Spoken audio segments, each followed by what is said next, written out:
Welcome back to Lore for Sleep. Tonight, we're journeying to the frozen peaks and ancient valleys of Skyrim, the northernmost province of Tamriel.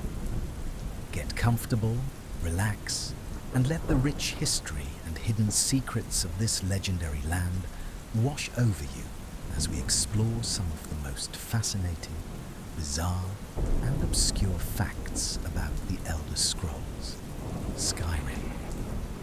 Whether you're a long-time Dragonborn or simply curious about this vast world, there's something deeply comforting about diving into lore that spans thousands of years. So, settle in, close your eyes if you'd like, and let's begin our peaceful exploration of Skyrim's mysteries. The ancient throat of the world.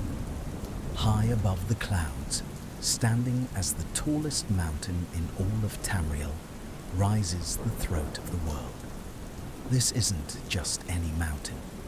The Nords believe it to be the birthplace of humanity, where the god Kine breathed life into mortals.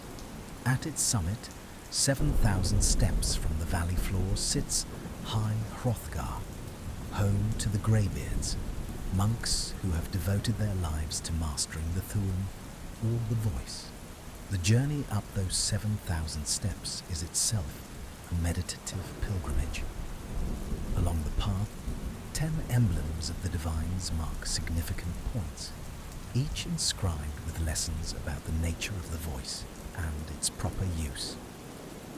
The ancient Nords carved these teachings into stone, and they remain today, weathered by countless winters, but still legible to those who take the time to read them.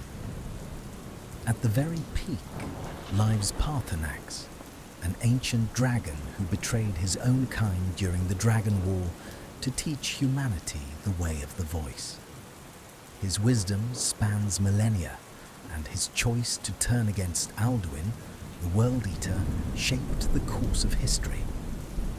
Paarthurnax speaks in riddles and philosophy, contemplating the nature of good and evil, suggesting that what is better, to be born good or to overcome your evil nature through great effort. This single question encapsulates the complexity of Skyrim's moral landscape. The Dwemer disappearance. Perhaps no mystery in all of Tamriel captivates scholars more than the disappearance of the Dwemer, known commonly as the dwarves, though they were actually the same height as other elves. In a single moment, an entire civilization vanished. Not just died, but vanished completely, leaving behind only their magnificent ruins, their intricate machinery, and their automated constructs that still wander their empty halls. The most widely accepted theory involves the heart of Lorcan, the literal heart of a dead god. The Dwemer discovered this artifact beneath Red Mountain in Morrowind and sought to tap its divine power. Their greatest thinker, Kagranak, created tools designed to harness the heart's essence. When these tools were used during the Battle of Red Mountain, every single Dwemer across Tamriel simultaneously ceased to exist. In Skyrim, we find Dwemer ruins scattered throughout the landscape. Places like Blackreach, an enormous underground cavern that stretches beneath much of the province, showcase the Dwemer's architectural and engineering brilliance. Glowing fungi illuminate crystalline structures. Ancient machinery still pumps and whirs after thousands of years. Falmer, the twisted descendants of Snow Elves who were enslaved by the Dwemer, now inhabit these ruins, blind and feral, a tragic reminder of the Dwemer's cruelty. What's particularly haunting is that we find Dwemer items in places they were clearly using moments before they vanished. Dining halls with meals still set on tables, workshops with projects half completed. It's as if time stopped mid-moment, preserving a civilization in amber before it blinked out of existence. The dragons return. For thousands of years, dragons were extinct, or so everyone believed. They had been hunted to near extinction during the Dragon War, and the few survivors went into hiding so deep that they became legend, then myth, then forgotten entirely. The dragon language itself was thought to be dead, preserved only in ancient texts and by the greybeards who used it in meditation. Then Alduin returned. Not reborn, but returned, because Alduin is special even among dragons. He is the World-Eater, destined to eventually consume the current world, so a new one can be born. The ancient Nords didn't truly defeat him. They used an Elder Scroll to cast him forward through time, essentially postponing the problem for future generations. That future generation turned out to be the people of Skyrim in the Fourth Era. When Alduin returned, he brought other dragons back with him, resurrecting them from their burial mounds scattered across Skyrim. Each dragon has a name in the dragon language, and that name is their very being, their identity made manifest in sound. Dragons like Parthenax, whose name means ambition, overlord, cruelty, carry their nature in their very identity. The dragons view mortals the way humans might view insects, perhaps impressive in their way, but fundamentally beneath notice. To a dragon, dominance is the natural order. They ruled over humanity in ancient times, and from their perspective, this was simply the proper way of things. The dragon priests served as intermediaries, humans who were granted power and near immortality to rule over their fellow mortals in the dragons' names. The tragic story of the Falmer. The Snow Elves were once among the most advanced races in Tamriel. Their civilization in Skyrim rivaled any on the continent. They built beautiful cities, studied sophisticated magic, and lived in relative peace.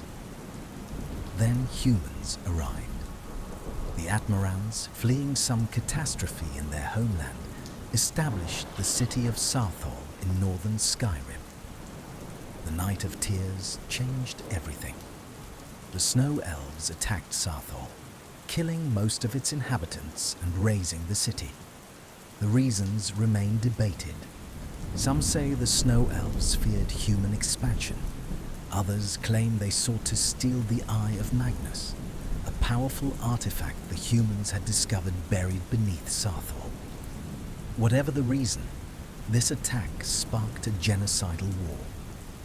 Isgramor, one of the few survivors, returned to Mora and gathered 500 warriors, the legendary 500 companions.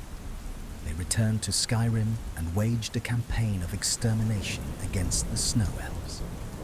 Facing annihilation, the surviving Snow Elves turned to the only ones who might help them, the Dwemer. The Dwemer agreed to shelter the Snow Elves in their underground cities, but at a terrible price. The Snow Elves had to consume a toxic fungus that rendered them completely blind. The Dwemer claimed this was necessary for the Snow Elves to survive underground. In truth, it was the first step in enslaving them. Blind and dependent, the Snow Elves became servants, then slaves, then over countless generations, something less than either. The Falmer we encounter in Skyrim are the descendants of these once proud Snow Elves. Centuries of living in darkness, of consuming the poisonous fungi of the deep places, of selective breeding by their Dwemer masters, twisted them into something barely recognizable as the elves they once were. They're feral, attacking anything that intrudes into their territory. They've lost all memory of their past, all culture, all language except for crude snarls and clicks. But there's a glimmer of hope. In the Dawnguard questline, we meet Knight Paladin Gelibor, and his brother Arch-Curate Vertha, two Snow Elves who managed to avoid the Dwemer's bargain by serving in a temple to Auriel. They are living fossils, the last of their kind who remember what the Snow Elves were before the fall. The sleeping tree. In the giant camps of Skyrim, you might notice something strange, a peculiar purple tree that seems out of place in the Nordic landscape. Near Whiterun, there's one such tree called the Sleeping Tree, and it has a bizarre origin story that connects Skyrim to events that happened far away in Cyrodiil, a province to the south. During the Oblivion Crisis, when portals to the hellish realm of Oblivion opened across Tamriel, one such portal appeared in Cyrodiil. A spore from a hist tree, the sentient trees sacred to the Argonians, somehow travelled through that portal, merged with something from Oblivion, and was carried north by the winds. It landed in Skyrim and grew into the Sleeping Tree. The tree's sap has mild hallucinogenic properties, and a giant named Grok has been harvesting it to make sleeping tree sap, a drink he sells to a merchant named Isolde. If you sleep near the tree, you might have strange dreams or visions, a side effect of the Oblivion-influenced hist spore. This minor detail showcases something beautiful about Skyrim's design. Even random trees in giant camps have stories that connect to the larger lore of Tamriel, to previous games, to cosmic events. Nothing exists in isolation. Everything is part of a tapestry woven over thousands of years of fictional history. The moons and their absence. Twin moons light Tamriel's night sky, Massa, the larger moon, and Secunda, the smaller one. To most races, these are simply celestial bodies. To the Khajiit, the cat people of elsewhere, they are fundamental to existence itself. The phase of the moons at a Khajiit's birth determines their physical form, of which there are over a dozen distinct types, ranging from cat-sized quadrupeds to jaguar-like warriors. About a century before Skyrim's events, something unprecedented happened. The moons disappeared. For 2 years, the night sky held no moons at all. This event, called the Void Nights, threw the Khajiit into chaos. Their entire identity, culture, and religion centers on the moons. Without them, Khajiit children were born without the lunar blessing, their forms unpredictable and disturbing to their parents. Then, as suddenly as they vanished, the moons returned. The Thalmor, the high elf supremacists who now rule over the Aldmeri Dominion, claimed credit for bringing them back.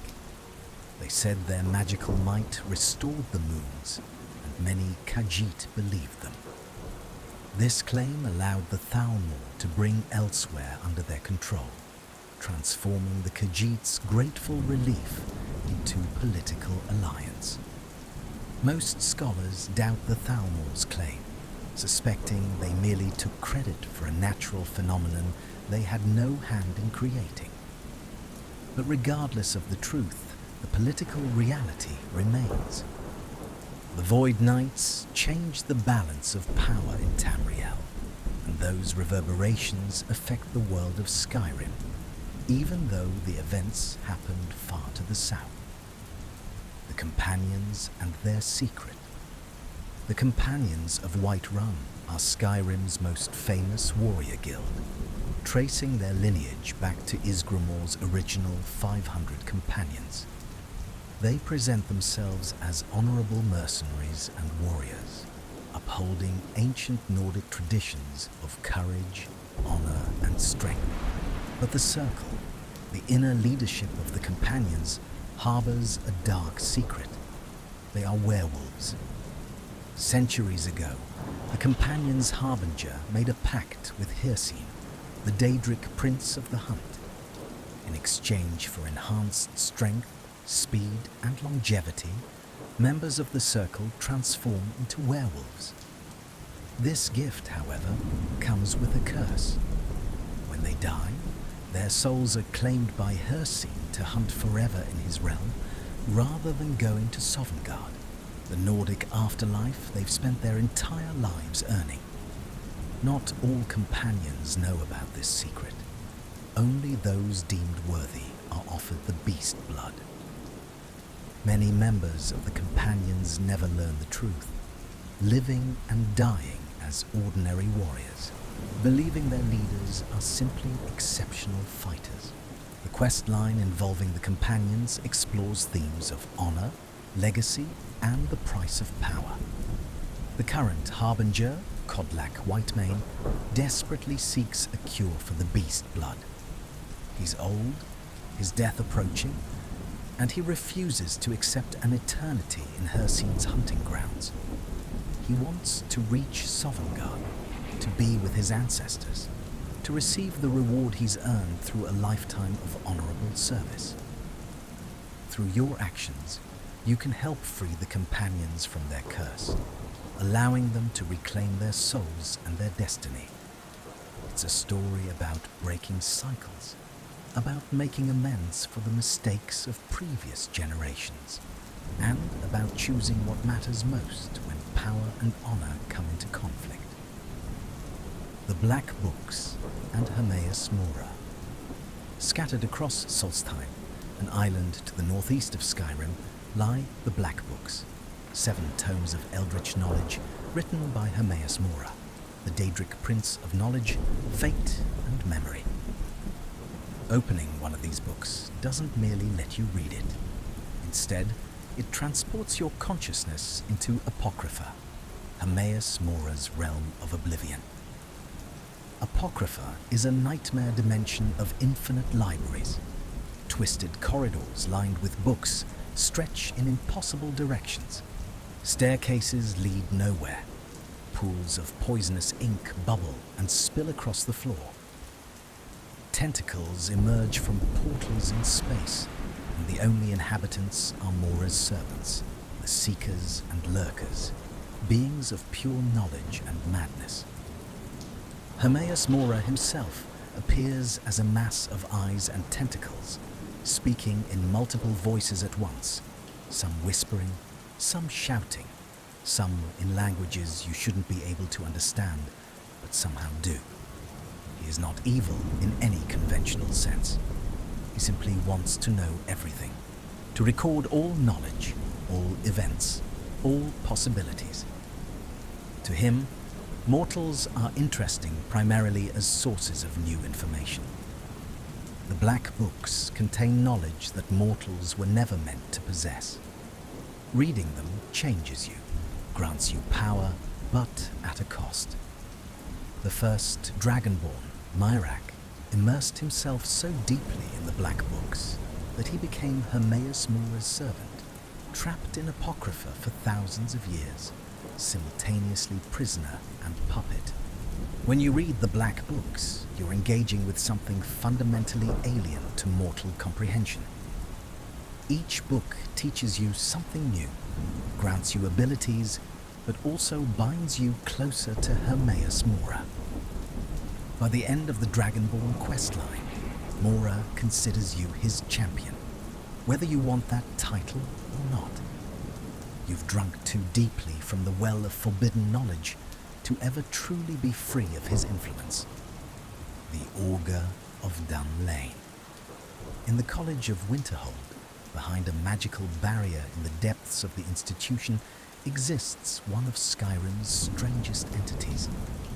The Augur of Dun Lane appears as a floating constellation of magical energy, speaking in an echoing ethereal voice. Students at the college consult it for advice on magical theory, and it provides cryptic answers. The Augur was once a student at the college named Dun Lane. Exactly what happened to him remains unclear, but during an experiment or ritual, his physical form was destroyed, and his consciousness was transformed into pure magical energy. He exists now as a being of magic itself, no longer truly alive but not dead either, aware and able to communicate, but trapped forever in the bowels of the college. What's particularly tragic is that the college treats the augur as a resource, a magical oracle to consult when needed, rather than as the transformed remains of a former student. The mages who speak with it seem to have forgotten, or perhaps never knew, that it was once a person with hopes, dreams, and fears just like them. The augur itself seems resigned to its fate. It answers questions, offers guidance, and helps with magical problems. But occasionally, in its cryptic statements, there's a hint of loneliness, of isolation, of existing in a state that no mortal was meant to endure. It's a reminder that magic in Tamriel is dangerous, and those who push too far risk fates far worse than simple death. The Sleeping Giant. Deep beneath Skyrim, in the caverns of Blackreach, stands a massive glowing orb called the Crimson Nirnroot. Actually, there are many Crimson Nirnroot plants scattered throughout Blackreach, but at the cavern's heart hangs something larger, a great glowing orb suspended in the air. If you Fusrodar this orb, if you shout at it with the unrelenting force shout, something amazing happens. The orb rings like a bell, the sound echoing throughout the entire cavern. And then, from somewhere in the distant darkness, you hear a roar. A dragon emerges, summoned by the sound. This dragon, Vulthuryol, has been living in Blackreach since ancient times. How it got there, why it stayed there, and what it's been doing for thousands of years in the darkness remains unknown. It's one of Skyrim's best hidden secrets, a reward for exploration and experimentation, a dragon fight in a place you'd never expect one. The encounter raises interesting questions about dragons and their nature. Vulthuryol lived in isolation for millennia. Did it sleep the entire time? Did it hunt the Falmer and other creatures of the deep? Was it hiding from the dragon hunters of ancient times? Or was it guarding something, fulfilling some purpose we never learn? The game provides no answers, only the experience itself. It's storytelling through environment and discovery, letting you piece together your own theories about this ancient dragon that dwelled beneath the earth, while the world above moved on without it. The tragedy of Potema, the Wolf Queen. Potema Septim was one of the most dangerous people ever to live in Tamriel. Born a princess of the Third Empire, she married the King of Solitude and bore a son she believed should rule all of Tamriel. When her brother became emperor instead, she launched a devastating civil war that lasted decades and killed thousands. Potema was a skilled necromancer, politician, and military strategist. She raised armies of the undead, made pacts with Daedric Princes, and very nearly succeeded in claiming the Ruby Throne for her son. The war she started, called the War of the Red Diamond, tore the Empire apart. Even after her death, the fighting continued for years. In Skyrim, centuries after her death, a group of necromancers attempts to resurrect Potema. Her spirit has been lingering in the catacombs beneath Solitude, growing stronger over the years. Through a quest line, you must descend into those catacombs and fight through her undead servants to put her spirit to rest permanently. What makes Potema fascinating is her complexity. She was ruthless, cruel, and responsible for countless deaths. But she was also brilliant, charismatic, and driven by a genuine belief that her son would make a better emperor than her brother. In her mind, she wasn't starting a war for personal gain, but fighting for what was right, for what was best for the Empire. Her story illustrates how perspective shapes morality in the Elder Scrolls universe. To the Empire, Potema was a traitor and monster. To the people of Solitude who supported her, she was their queen fighting against southern oppression. To her son, she was a devoted mother. History is written by the victors, and Potema lost, so history remembers her as the Wolf Queen, a title meant to invoke savagery and inhuman cruelty. The Ritual Stone's secret. Scattered across Skyrim are 13 standing stones, ancient monoliths carved with constellation symbols. Each stone grants a blessing, permanent bonus to those who activate it. The Warrior Stone increases combat skills. The Mage Stone boosts magical skills. The Thief Stone enhances stealth abilities. But the Ritual Stone, located east of Whiterun, has a particularly dark blessing. Once per day, it allows you to reanimate every nearby dead body simultaneously. These corpses rise as permanent followers until killed again. It's a necromancer's dream, an instant army of the dead. The implication is disturbing. Someone in ancient times carved this stone specifically to enable mass necromancy. It's not a natural formation. It was created deliberately, with purpose and intent. Who made these standing stones? Why did they make one dedicated to raising armies of undead? What purpose did it serve in ancient Nordic society? The game never explains. The standing stones exist as they are, remnants of some ancient magic from before recorded history.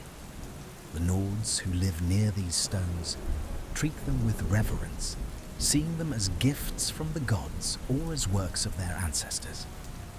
They don't seem troubled by the existence of a stone dedicated to necromancy, a practice most Nords consider abhorrent.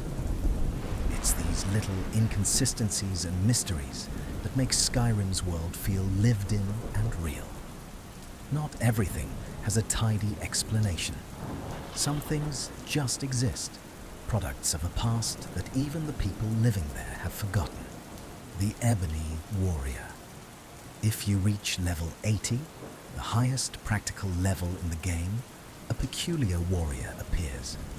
The Ebony Warrior seeks you out and challenges you to a duel to the death. He is a Redguard, fully equipped in legendary ebony armor, wielding master-level weapons and possessing numerous powerful perks. But what makes the Ebony Warrior truly interesting is his motivation. He doesn't want to kill you out of anger, revenge, or duty. He wants to die. He's accomplished everything possible in life. He's mastered every skill, defeated every foe, completed every challenge. Now he seeks a final, glorious death in combat against the only person in Skyrim who might be his equal, the Dragonborn. The Ebony Warrior wants to reach Sovngarde, the Nordic afterlife reserved for those who die bravely in combat. He's fought for so long, become so powerful, that no ordinary enemy poses any threat. So he seeks out the one person who might grant him the honorable death he craves. After you defeat him, if you later visit Sovngarde during the main quest, you can actually find him there. He made it. He achieved his goal. He sits among the ancient heroes, drinking and feasting, finally at peace. It's a strangely melancholic encounter. Here is someone who achieved ultimate mastery, ultimate strength, and found it hollow. Power without purpose becomes meaningless. The Ebony Warrior's story is about recognizing when your journey is complete and having the courage to let it end. The secret of Meridia's beacon. Many players' introduction to Meridia, the Daedric Prince of Life and Light, comes suddenly and loudly. You're exploring some random dungeon, loot a chest, and suddenly a glowing beacon appears in your inventory. A voice booms. A new hand touches the beacon, causing you to jump out of your seat. Meridia is one of the few Daedric Princes who isn't obviously evil. She opposes undeath in all forms, seeing necromancy and undead creatures as abominations against the natural order. She grants you a quest to cleanse a temple that's been corrupted by necromancers, and gifts you Dawnbreaker, a sword that burns undead with holy fire. But Meridia's morality is more complex than it first appears. She's the Prince of Life, but also of light, and light without warmth is cold and merciless. She despises undeath, not because she values mortal life, but because undeath is a corruption of the natural cycle she oversees. Living mortals are just as expendable to her as they are to darker Daedric princes. She's simply more selective about when and how they die. The necromancer who corrupted Meridia's temple was once her champion. He discovered that Meridia cares nothing for individual mortals, only for the abstract concept of life force. Disillusioned, he turned to necromancy, specifically to spite her. His corruption of her temple was an act of rebellion against a goddess he once served faithfully. When you complete Meridia's quest, she thanks you and names you her new champion. There's no option to refuse. Like most Daedric princes, Meridia doesn't ask permission. She decides you're useful, grants you power, and considers the matter settled. Whether you wanted to become the champion of a Daedric prince is irrelevant to her. The fall of Winterhold. The city of Winterhold was once Skyrim's capital, a thriving center of culture, trade, and magical learning. The College of Winterhold was the premier magical institution in the province, attracting students from across Tamriel. Then, 80 years before the events of Skyrim, disaster struck. In a single night, most of Winterhold collapsed into the Sea of Ghosts. Buildings, streets, entire neighborhoods simply fell into the ocean. Hundreds died. The survivors blamed the college, claiming that a magical experiment gone wrong caused the Great Collapse. The college insisted they had nothing to do with it, that the collapse was a natural disaster. But the people of Winterhold didn't believe them. The college stood untouched on its isolated spur of rock while the rest of the city fell. How could that be coincidence? Today, Winterhold is a ghost of its former self. A handful of buildings remain, housing perhaps a dozen residents. The Jarl's longhouse is barely larger than a common tavern. The college remains, still training mages, but now completely isolated from the suspicious and hostile Nord population. The truth about the Great Collapse remains ambiguous. There are hints that it might have been connected to the eruption of Red Mountain in Morrowind, which happened around the same time and caused catastrophic destruction across eastern Tamriel. Or perhaps it was just coastal erosion, a natural disaster that the traumatized survivors needed to blame on something comprehensible. What's certain is that the distrust between Winterhold's Nords and the college mages is real and deep. The Nords see the college as arrogant outsiders who destroyed their city through reckless magic. The mages see the Nords as superstitious primitives who blame them for a tragedy they didn't cause. Neither side can prove their position, so the resentment festers. Maik, the liar. Scattered throughout Skyrim, you might encounter a Khajiit named Maik the liar. He wanders the roads, offering cryptic comments and strange observations. He makes claims that are obviously false, references that seem to break the fourth wall, and comments on game design choices. Maik is a recurring character in Elder Scrolls games. A character named Maik the Liar appeared in Morrowind, Oblivion, and now Skyrim. Given that these games span hundreds of years, it's presumably not the same individual unless Khajiit lifespans are much longer than anyone realizes, or unless there's a tradition of Khajiit taking on the name and role of Maik the Liar. His dialogue is filled with meta-references. He comments on features that were in previous games, but removed from Skyrim. He makes observations about game mechanics that no character in the world should be aware of. He exists primarily as a way for the developers to acknowledge player feedback, concerns, and criticisms while maintaining the fantasy. But Maik serves another purpose. In a world as serious and lore-dense as Skyrim, Maik provides levity. His presence reminds us that this is, ultimately, a game meant to be enjoyed. His lies and nonsense puncture the self-serious tone just enough to let some air in.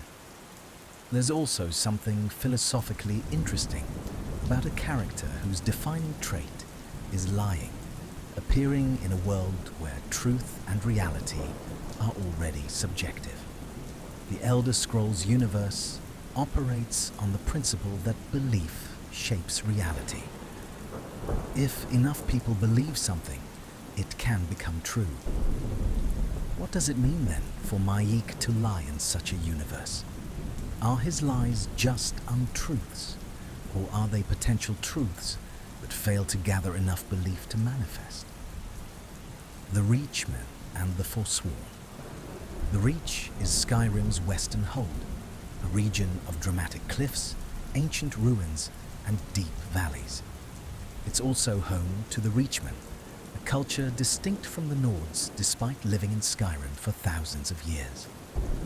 The Reachmen are a blend of Nord, Breton, and indigenous cultures, with their own traditions, magic, and gods. The Forsworn are Reachmen who reject Nordic rule. Decades ago, during the Great War, when the Empire was distracted fighting the Aldmeri Dominion, the Reachmen rose up and claimed independence. For a brief period, the Reach was its own kingdom under Madanach, the king in rags. Then the Nords retook Markarth with brutal violence. Madanach was imprisoned, and the Forsworn retreated to the hills where they've waged an insurgent war ever since. The situation in the Reach is morally complex. The Nords see the Forsworn as terrorists and savages. The Forsworn see themselves as freedom fighters reclaiming their ancestral homeland from foreign oppressors. Both sides have committed atrocities. The Forsworn murder travelers and attack farms. The Nords of Markarth imprison Reachmen on the slightest suspicion and suppress their culture and religion. The Silverblood family, who effectively control Markarth, profit from this conflict. They own the mines where prisoners work as slave labor. They own the guards who arrest people for supporting the Forsworn. The longer the conflict continues, the more wealth and power the Silverbloods accumulate. You can involve yourself in this situation through the Forsworn conspiracy questline. You discover that the Forsworn attack that started the quest was actually orchestrated by the Silverbloods to justify a crackdown on Reachmen in the city. You have choices about how to proceed, but none of them truly resolve the underlying issues. The Reach's problems are generational, rooted in centuries of conflict and oppression. One adventurer can't fix that. The truth about Alduin. Alduin the World-Eater is presented as the main antagonist of Skyrim. He's a massive black dragon, larger and more powerful than any other. He resurrects dead dragons and claims to be the firstborn of Akatosh, the dragon god of time. But Alduin's true nature is more complex than evil dragon villain. According to Nordic mythology, Alduin's purpose is to eventually devour the world. This isn't cruelty or malice, it's his function. Time is cyclical in the Elder Scrolls universe. Worlds are born, exist for an age, and then must end so new worlds can begin. Alduin is the mechanism of that ending, the reset button that allows the cycle to continue. The problem is that the current Alduin has strayed from his purpose. Instead of consuming the world as he's meant to, he's decided he wants to rule it. He's trying to re-establish the dragon cult, to make mortals worship and serve dragons again. He's abandoned his cosmic duty in favor of temporal power. This makes Alduin a traitor to his own nature. Paarthurnax explains this, noting that Alduin is no mere dragon, but has become something less by choosing domination over destruction. The ancient Nords who cast him forward through time didn't defeat him, they postponed the inevitable. You, as the Dragonborn, don't truly kill Alduin either. You defeat him in Sovngarde, and he dissipates, but there's no dragon soul absorbed, no body left behind. This suggests that Alduin isn't permanently dead. He can't be, because he's a fundamental force of the universe. Eventually, when the current world has run its course, Alduin will return to fulfill his true purpose. Your victory is temporary, buying time for the current age, but the World-Eater's return is inevitable. The Wooden Mask and the Dragon Priest Shrine. At Labyrinthian, one of Skyrim's most elaborate ruins, you can find a peculiar artifact, a wooden mask. Unlike the ornate metal masks worn by the dragon priests, this simple wooden mask seems unremarkable. But when you wear it at the right location, something extraordinary happens.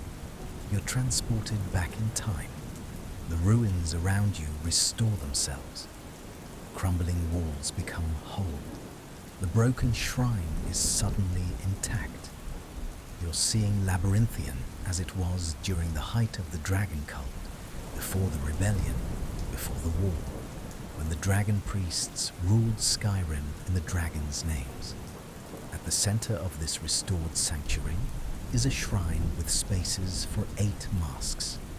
If you've collected the masks from the other dragon priests scattered across Skyrim and placed them here, a secret compartment opens, revealing Konarik, a final mask of immense power. This entire sequence exists primarily for dedicated explorers. The game never directs you to collect the dragon priest masks. You have to discover them organically, realize they might be connected, and choose to gather them all. The wooden mask's time travel function is never explained. You have to experiment with it to discover what it does. It's a perfect example of Skyrim's environmental storytelling. Through these masks, through the restored sanctuary, through the hidden final reward, you learn about the dragon cult's power and organization. 8 dragon priests, each ruling a different region, all paying homage at this central shrine. The 9th mask, Konarik, was perhaps worn by a high priest who commanded the others. The dragon priests themselves are tragic figures in their way. They were humans once, granted power and near immortality by the dragons they served. But that immortality came at a terrible cost. By the time you encounter them, they're barely human anymore, more undead monstrosity than person, eternally guarding the ruins where they once ruled. The Thieves Guild and the Twilight Sepulchre. Beneath Riften and the network of tunnels and cisterns that wind through the city's foundations operates the Thieves Guild. On the surface, they appear to be common criminals, pickpockets and burglars who steal for profit. But the Thieves Guild's true nature runs much deeper, literally and figuratively. The guild serves Nocturnal, the Daedric Prince of Night, Luck and Thieves. This isn't casual worship. The guild is bound to Nocturnal through an ancient pact made generations ago. In exchange for her blessing, which manifests as supernatural luck in their endeavors, the guild protects the Twilight Sepulchre, a temple dedicated to Nocturnal, hidden in the forests west of Riften. Inside the sepulchre lies the Ebonmere, a portal to Nocturnal's realm of Everglow. The guild's true purpose isn't to steal and fence goods. It's to serve as guardians of this portal, to ensure it remains undisturbed and that the darkness it contains doesn't spill out into Skyrim. When you join the Thieves Guild, you discover that their luck has run out. Jobs fail. Members die or disappear. The guild is a shadow of its former glory. The reason becomes clear as you progress through the questline.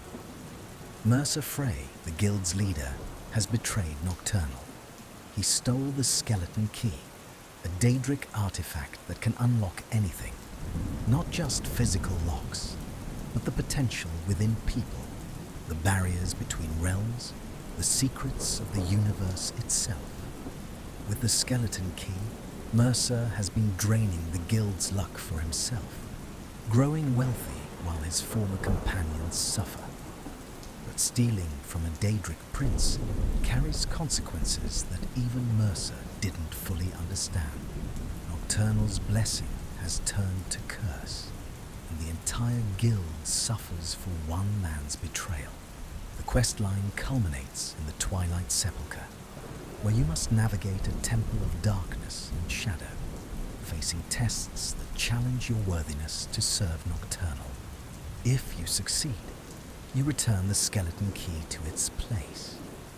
Nocturnal appears, her form constantly shifting, sometimes human, sometimes avian, always shrouded in darkness that seems to drink in light. She offers you a choice of permanent blessings. The agent of stealth makes you harder to detect. The agent of subterfuge lets you turn enemies against each other. The agent of strife increases your combat effectiveness. Each blessing binds you closer to Nocturnal, marking you as one of her nightingales, elite agents who serve her in death as in life. The implication is sobering. You haven't just joined a Thieves Guild. You've entered into an eternal pact with a Daedric prince. When you die, your soul goes not to Sovngarde or any other afterlife you might have earned, but to Everglow, to serve Nocturnal forever in the shadows of her realm, the Dark Brotherhood and the Night Mother. The Dark Brotherhood is Tamriel's most infamous assassins guild, a family of killers who worship Sithis, the Dread Father, the personification of void and chaos. They claim to have existed since the beginning of time, formed from the primordial darkness before creation. In Skyrim, you encounter the Dark Brotherhood at their lowest point. Their sanctuary near Falkreath houses barely a dozen members. Contracts are scarce. Internal tensions threaten to tear the family apart. They're a dying organization clinging to ancient traditions that feel increasingly hollow. At the heart of the Brotherhood's practice is the Night Mother, a corpse preserved for centuries in a coffin. According to legend, she was a woman who murdered her 5 children to prove her devotion to Sithis. In death, she became the bride of Sithis, a spiritual entity who hears the prayers of those who perform the Black Sacrament, a ritual to summon the Brotherhood to kill someone. When someone completes the Black Sacrament, the Night Mother whispers their contract to her listener, the one person in the Brotherhood who can hear her voice. For years, the Brotherhood has had no listener. Contracts have come through other means, but without the Night Mother's direct guidance, the Brotherhood has floundered. Then you arrive, and everything changes. The Night Mother speaks to you. You become her listener. The Brotherhood rallies around you, seeing in your connection to the Night Mother a return to their glory days. But as you progress through the questline, questions arise. Is the Night Mother really communicating with you? Or are you experiencing some form of psychosis induced by the trauma of Brotherhood rituals? The other members hear nothing. Only you hear her voice. Is Sithis real? Or is the Brotherhood simply a cult of murderers who've constructed an elaborate mythology to justify their existence? The game never definitively answers these questions. You hear the Night Mother's voice. She gives you contracts. Following her instructions leads to success. But whether she's genuinely a spiritual entity or a manifestation of your own subconscious remains ambiguous. What's certain is the Brotherhood's philosophy. They don't see murder as evil. They see it as sacred. Every death they cause is a prayer to Sithis, a return of life energy to the void from which it came. They view themselves as holy servants performing necessary work.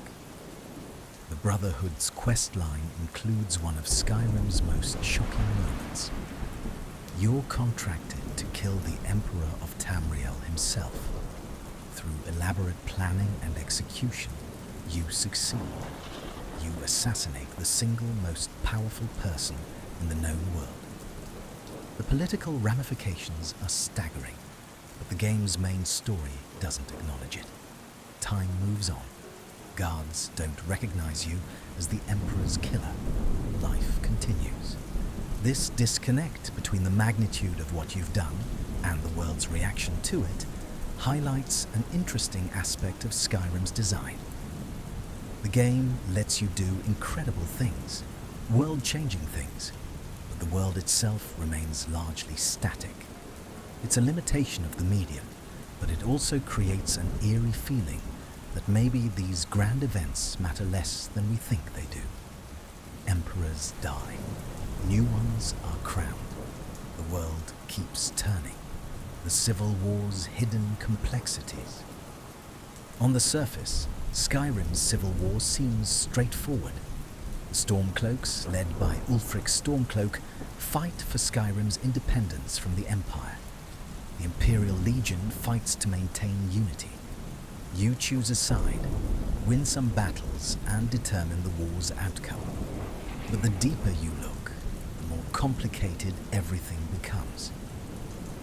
Ulfric Stormcloak presents himself as a champion of Nordic freedom, fighting against an empire that has betrayed its principles by banning Talos worship to appease the Thalmor. He's charismatic, passionate, and genuinely seems to believe in his cause. However, Ulfric's rise to power began with murder. He challenged High King Torkig to a duel and killed him using the Thuum, the voice. Whether this was honorable depends on who you ask. Ulfric claims it was a traditional Nord duel. His opponents say using the voice made it assassination, not combat. Ulfric was trained by the Greybeards, who teach that the voice should be used only for worship and meditation, never for personal gain or violence. By using the voice to kill, Ulfric violated everything the Greybeards taught him. The ban on Talos worship, the inciting issue of the rebellion, has its own complexities. The Empire didn't want to ban Talos worship. The White Gold Concordat, the treaty that ended the Great War with the Aldmeri Dominion, forced them to. The alternative was total destruction. The Empire was losing the war badly. Accepting the Concordat was survival, not betrayal. Moreover, the Empire wasn't strictly enforcing the ban until Ulfric made it a political issue. In most of Skyrim, people quietly continued worshipping Talos without imperial interference. The Empire's position was essentially, we'll officially ban it to satisfy the Thalmor, but we won't aggressively prosecute it. Ulfric's rebellion forced the Empire's hand, making them crack down to prove they were honoring the treaty. The Thalmor themselves have a secret dossier on Ulfric that you can discover. It reveals that Ulfric was captured during the Great War and interrogated by the Thalmor. They broke him and extracted information that contributed to the Empire's defeat. After the war, Ulfric was released, possibly as an asset, though whether he's an active agent or just useful to their purposes remains unclear. What is clear is that the Thalmor benefit from the Civil War. A divided Skyrim is a weak Skyrim. The longer Nords fight Nords, the longer the Thalmor can consolidate power. The dossier explicitly states that a Stormcloak victory is undesirable because it would end the conflict too quickly. The Thalmor want the war to continue indefinitely, bleeding both sides. So choosing sides in the Civil War means navigating this complex web of motivations, history, and consequences. Side with the Stormcloaks, and you're fighting for Nordic independence, but potentially playing into Thalmor hands and fracturing the only force capable of eventually opposing them. Side with the Empire, and you're fighting for unity, but supporting an institution that has compromised its principles and may be too weak to stand against future threats. There's no clear right answer, which is precisely the point. War is messy. Politics are complicated. Simple narratives of good versus evil rarely survive contact with reality. Sheogorath and the hero of Kvatch.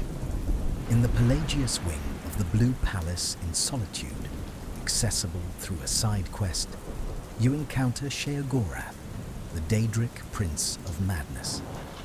He's trapped in the mind of the long-dead Emperor Pelagius III, who was infamous for his insanity. Sheogorath tasks you with helping him escape by curing Pelagius's various neuroses and phobias. The quest is surreal and darkly comedic. You fight miniature versions of Pelagius's enemies. You balance his paranoia and confidence on a literal scale. You help him conquer his night terrors by turning them into pleasant dreams. Sheogorath narrates throughout, offering commentary that's simultaneously insightful and nonsensical. But the truly interesting element comes from Sheogorath's dialogue. If you played Oblivion, the previous Elder Scrolls game, you'll notice something. Sheogorath makes references to events that happened in Oblivion's Shivering Isles expansion. He talks about them from a first-person perspective, as if he was there. He mentions fixing a problem, doing the fish stick, and other specific events. The implication, strongly suggested but never confirmed, is that this Sheogorath is actually the hero of Kvatch, the player character from Oblivion. During the Shivering Isles expansion, the hero of Kvatch mantled Sheogorath, literally becoming him by fulfilling his roles so completely that they merged identities. This is an example of a concept in Elder Scrolls lore called mantling, or the steps of the dead. If you walk like someone, talk like someone, act like someone sufficiently completely, you become them. Identity is not fixed but fluid, determined by action and belief, rather than any inherent essence. So when you meet Sheogorath in Skyrim, you're potentially meeting a previous player character who has transcended mortality entirely. becoming a Daedric Prince. Your hero from the last game is now an immortal god of madness, barely remembering their former mortal life, consumed by the role they adopted. It's a haunting fate, in a way. The hero of Kvatch saved Cyrodiil from oblivion, stopped a Daedric invasion, and was rewarded by losing themselves entirely, becoming a being of chaos and insanity for all eternity. There's no cure, no return to mortality. They are Sheogorath now, and Sheogorath they will remain until someone else mantles them in turn. The Thu'um and the Way of the Voice. The Thu'um, or the Voice, is dragon language spoken with such power that it bends reality. When dragons speak, creation itself listens and obeys. This isn't metaphor. Dragons' words literally reshape the world around them. Humans shouldn't be able to use the Thu'um. The dragon language is fundamentally alien to mortal throats and minds. But during the Dragon War, Paarthurnax taught humans how to shout. This gift turned the tide, allowing humans to fight dragons with their own weapon. After the war, a group of warriors made a pilgrimage to the throat of the world and founded the Way of the Voice. These first greybeards dedicated their lives to mastering the Thu'um, not as a weapon, but as a form of meditation and worship. They believed that the voice should never be used for violence, that doing so profaned its sacred nature. The Greybeards, who inhabit High Hrothgar today, follow this tradition. They spend decades mastering single words of power. Their voices are so potent that they can't speak normally without causing destruction. When you first meet them, they greet you with a whisper that still manages to knock you back. Normal conversation is impossible for them.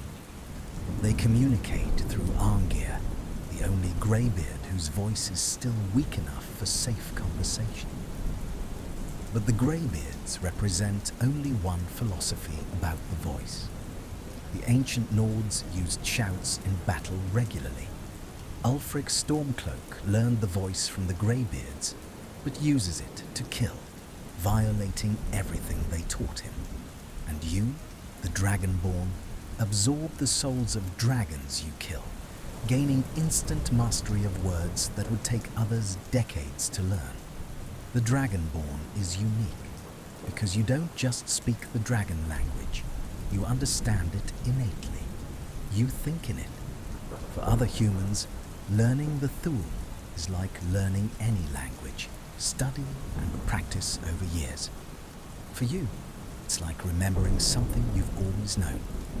You are, in a fundamental sense, partially dragon yourself, your soul shaped like theirs, allowing you to wield their power naturally.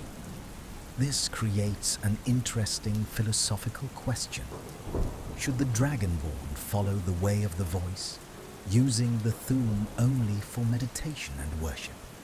Or should you use it as dragons do, as a weapon and tool without moral restriction? The game lets you choose through your actions, but characters like Paarthurnax and Arngir will have opinions on how you wield this power. Paarthurnax in particular embodies this tension. He is a dragon who has spent thousands of years trying to overcome his nature. Dragons are, by their very being, dominating and tyrannical. Every instinct screams at them to conquer, to rule, to assert superiority. Paarthurnax fights this every single day. He meditates constantly, using the Way of the Voice to master himself rather than others. His famous question, what is better, to be born good or to overcome your evil nature through great effort, is personal. He wasn't born good. He was born a dragon, born to dominate and destroy. Every day he chooses not to give in to those instincts is a victory. He's asking whether his choice to be good matters more than someone who never had to struggle with evil impulses. Sithis and the Void. Sithis is one of the strangest concepts in Elder Scrolls cosmology. He's not a god in any traditional sense.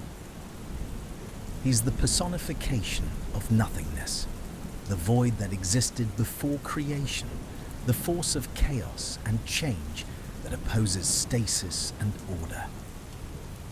According to creation myths, in the beginning there was only Anu and Padme, stasis and change, light and dark. They birthed children. Anu's child was Anwi-El. Padme's child was Sithis. When Padme died, Sithis was born from his blood, inheriting his father's drive toward chaos and destruction. Sithis is not evil in the sense of wanting to cause suffering. He simply wants to unmake creation, to return everything to the void. He represents change, entropy, the inevitable decay of all things. Where gods like Akatosh represent time and order, Sithis represents the timeless void that existed before time began. The Dark Brotherhood worships Sithis, calling him the Dread Father. They believe every murder they commit is a prayer to him, returning life essence to the void. The Night Mother acts as his bride and intermediary, channeling his will to the Brotherhood's listener. But here's where things get philosophically interesting. Some scholars argue that Sithis doesn't actually exist as a conscious entity. He's a concept, a principle, not a being. The Dark Brotherhood's worship, then, is directed at an abstract force they've anthropomorphized into a deity. Other scholars counter that in the Elder Scrolls universe, belief shapes reality. If enough people believe in Sithis as an entity, worship him, conduct rituals in his name, then Sithis becomes real through that belief. The distinction between real God and made-up God, who becomes real through worship, collapses. The void itself is a fascinating concept. It's described as the nothing that surrounds and predates creation. Not empty space, which is something, but true nothingness, the absence of existence itself. When you die, if you're not claimed by a specific afterlife through divine intervention or Daedric pact, you return to the void, your soul dissolving back into primordial nothing. This is what the Dark Brotherhood believes and desires. They don't seek an afterlife of reward. They seek dissolution, the peace of non-existence, the return to the eternal void from which they briefly emerged. In their philosophy, life is the aberration, the temporary glitch in the eternal nothing. Death is homecoming, the Thalmor's ultimate goal. The Aldmeri Dominion, led by the Thalmor, is the rising power in Tamriel. They defeated the Empire in the Great War, dictated the terms of peace, and now work to expand their influence across the continent. In Skyrim, Thalmor agents hunt worshippers of Talos, asserting their authority over Imperial citizens on Imperial soil. But the Thalmor's true goal extends far beyond political domination. They want to unmake reality itself. According to Thalmor ideology, existence is a prison. Before mortality, before Mundus, the mortal plane, existed, the ancestors of the elves were Et Ada, divine beings who existed in a state of eternal bliss. Then Lorcan, the trickster god, convinced them to help create Mundus. In doing so, they sacrificed much of their divine nature, becoming mortal and bound to linear time. The Thalmor view this as the original sin, a cosmic crime committed against their ancestors. Their ultimate goal is to undo creation itself, to destroy the towers that maintain reality's structure and return elves to their original divine state. This would require the annihilation of Mundus and all mortals within it. They're not just supremacists who think elves are better than humans. They're apocalyptic cultists who want to end the world. Talos is particularly important to this plan. The Thalmor don't just ban his worship out of spite or to humiliate the Empire. They believe that Talos, a mortal who achieved godhood, strengthens the structures binding reality together. By eliminating belief in Talos, they hope to weaken those structures and bring their apocalyptic vision closer to fruition. Most people in Tamriel don't know this. The Thalmor present themselves as simply wanting to restore elvish dominance and correct what they see as humanity's misrule. Only deep scholars and their own inner circle understand the true depths of their ideology. This makes the Thalmor terrifying in a unique way. They're not villains who want to conquer the world. They want to end it. Every political maneuver, every treaty, every act of cruelty serves this ultimate goal. They're patient, working over decades and centuries, because they're trying to unmake the fundamental nature of existence itself. Sovngarde and the Nordic afterlife. When Nords die bravely in battle, their souls go to Sovngarde, a realm of perpetual feasting and glory. It's not a Daedric realm or a divine plane exactly, but something uniquely Nordic, shaped by their beliefs and the power of shore, the Nordic aspect of look. During Skyrim's main quest, you actually visit Sovngarde. You fight through Alduin's soul-eating mist to reach the Hall of Valor, where the greatest Nordic heroes feast for eternity. Inside, you meet legendary figures from Nordic history. Ysgramor himself sits among them, along with the ancient Nord heroes who first defeated Alduin. Sovngarde is described as perfect. There's always food, always mead, always worthy companions to fight alongside and feast with. There's no boredom, no conflict, no suffering. It's eternal reward for a life lived with courage and honor. But Alduin has corrupted Sovngarde's approach. He perches on a word wall outside the hall, consuming the souls of arriving Nord dead before they can enter. These souls are lost forever, denied their earned afterlife, consumed to fuel Alduin's power. It's a profound violation of the Nordic sacred, and it motivates the ancient heroes to help you defeat Alduin despite their usual reluctance to leave the Hall of Valor. What's interesting is how Sovngarde reveals Nordic values. It's not a peaceful paradise. It's a warrior's paradise. Combat and feasting forever. For a Nord who lived as a brave warrior, this is heaven. For anyone else, it might seem like an exhausting eternity. This reflects how different cultures in Tamriel have different afterlives based on their beliefs and patron deities. Nords go to Sovngarde. Redguards have their own afterlife. Khajiit believe in a complex system involving the lunar lattice and the moons. Argonians return to the Hist. Each race has shaped their death beliefs into different metaphysical realities. The question of which belief is true misses the point. In the Elder Scrolls universe, they're all true, simultaneously. Belief doesn't just affect reality, it creates it. The afterlife you get depends on what you believed, what you earned, and who has a claim on your soul.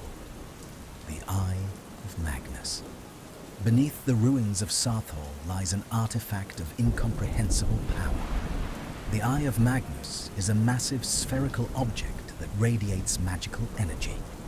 No one knows what it is, where it came from, or what its purpose might be. The name Eye of Magnus is just what people call it. There's no evidence Magnus, the god of magic, had anything to do with its creation. When the ancient Atmarans first settled Sarthor, they discovered the eye buried beneath the ground. Its presence might have been why they chose that location to build their city. Some scholars believe the eye's discovery prompted the Snow Elves to attack Sarthor.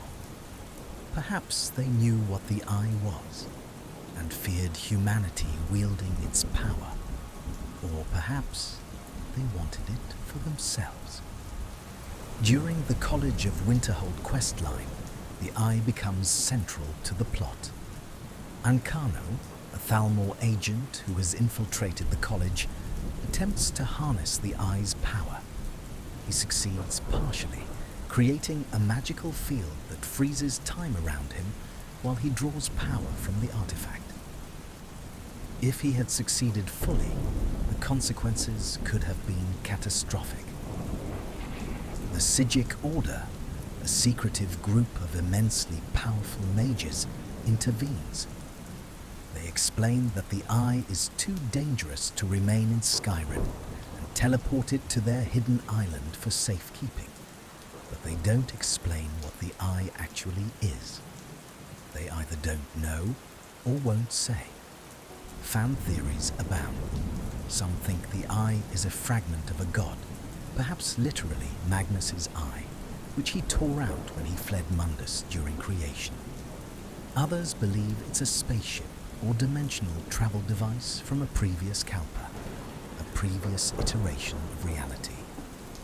Still others think it's a weapon designed to destroy or reshape the world. The game intentionally leaves this ambiguous. The eye represents mystery in its purest form. Not every question has an answer. Not every artifact's purpose is knowable.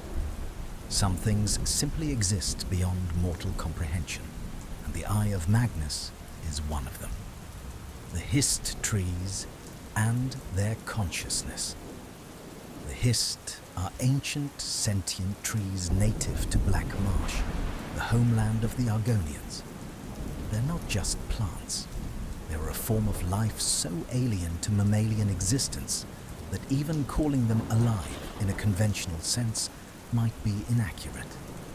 The Hist exist partially outside linear time, perceiving past, present, and future simultaneously. Argonians are not naturally humanoid. They become humanoid through their connection to the Hist. When Argonian eggs hatch, the young are brought to Hist trees to drink their sap. This sap rewrites the Argonians at a fundamental level, making them what they are. Without the Hist, Argonians wouldn't exist as sapient beings. This relationship is symbiotic. The Hist gain mobile agents who can act in the world on their behalf. The Argonians gain intelligence, purpose, and guidance from beings of vast wisdom. When an Argonian dies, their soul returns to the Hist, their memories and experiences absorbed into the collective consciousness. In a sense, no Argonian truly dies. They're all part of the Hist's eternal memory. The Hist have survived catastrophes that destroyed entire civilizations. They existed before the current Kalpa. When Alduin finally does consume the world, the Hist will likely survive to exist in the next Kalpa as well. They're effectively immortal on a cosmic scale. There are Hist trees outside of Black Marsh. Some were transplanted. Others grew from spores carried by wind or water, or, as with the sleeping tree in Skyrim, through even stranger means. These isolated Hist maintain some connection to the main Hist consciousness in Black Marsh, like individual neurons in a vast distributed brain. What the Hist want, if they want anything at all, remains unclear. They don't communicate with non-Argonians except in rare circumstances. Their perspective is so alien that trying to understand their motives is like an ant trying to understand quantum physics. The scale of difference is too vast. But the Hist are unquestionably powerful. During the Oblivion Crisis, when Mehrunes Dagon opened portals across Tamriel, the Hist called all Argonians in Blackmarsh home. They transformed them into perfect warriors and sent them through the Oblivion Gates, not to defend, but to invade. The Argonians conquered portions of Dagon's own realm. The Daedra had to close the gates to Blackmarsh themselves to stop the invasion. The Hist turned an apocalyptic assault into a counter-offensive. The Dwemer lexicon and Blackreach's secrets. Blackreach is perhaps the most stunning location in all of Skyrim. This enormous underground cavern stretches beneath a significant portion of the province, connecting multiple Dwemer ruins through vast tunnels and chambers. The ceiling glows with bioluminescent fungi, creating an eerie twilight that bathes everything in blue and purple light. The scale is overwhelming. Cities could fit inside some of Blackreach's chambers. Ancient Dwemer buildings dot the landscape, their brass and metal constructions still intact after thousands of years. Automated sentries patrol the walkways, attacking anything they identify as a threat. Falmer nests cluster in the darker corners, the blind descendants of Snow Elves hunting in the eternal darkness. To access Blackreach during the main quest, you need a Dwemer lexicon, a cube-shaped device covered in buttons and mechanisms. The lexicon serves as a key and also as a transcription device. At the Tower of Mzark, deep in Blackreach's heart, you use the lexicon to interact with the Dwemer mechanism that reveals the location of the Elder Scroll you need. The Tower of Mzark itself is a marvel of Dwemer engineering. The complex array of buttons, lenses, and gears focuses beams of light in specific patterns. When manipulated correctly, it unlocks a protective sphere containing the Elder Scroll. The Dwemer clearly knew about the Elder Scroll and built this entire mechanism to study or contain it. Why they didn't use it themselves, what they learned from it, and what became of that knowledge remains unknown. Blackreach also contains one of the game's best hidden secrets. A massive glowing orb called the Crimson Nirnroot hangs suspended in the air. If you shout at it with unrelenting force, it rings like a bell, and the ancient dragon Vulthuryol awakens from somewhere in the cavern's depths. This dragon has been living in Blackreach since before the Dragon War, isolated and forgotten. Fighting a dragon in an underground Dwemer city is surreal. The beast's fire illuminating ancient metal structures never meant to witness such combat. Exploring Blackreach thoroughly reveals just how vast the Dwemer civilization was. This isn't a single city. It's an entire underground kingdom with farming areas, housing districts, industrial zones, and defensive fortifications. The Dwemer didn't just use the surface. They hollowed out the earth itself, creating realms within realms, hidden from the sun and all surface dwellers. Daedric artifacts and their curses. Throughout Skyrim, you can acquire 17 Daedric artifacts, each associated with one of the Daedric Princes. These items are more than just powerful weapons and armor. They're pieces of the Daedric Princes themselves, fragments of their will and power manifested in physical form. Each artifact has a history of corrupting or destroying its wielders. The Ebony Blade, the Thalar's artifact, grows stronger the more you kill people who trust you. It literally feeds on betrayal, encouraging you to murder friends and allies to power it up. The Wabberjack, Sheogorath's staff transforms targets randomly into different creatures or items. You never know what will happen when you use it. Sometimes it helps. Sometimes it makes things worse. That's the nature of madness.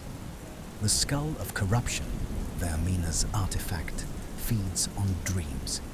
To charge it, you must enter the dreams of sleeping people and corrupt them into nightmares, then harvest the energy from their terror.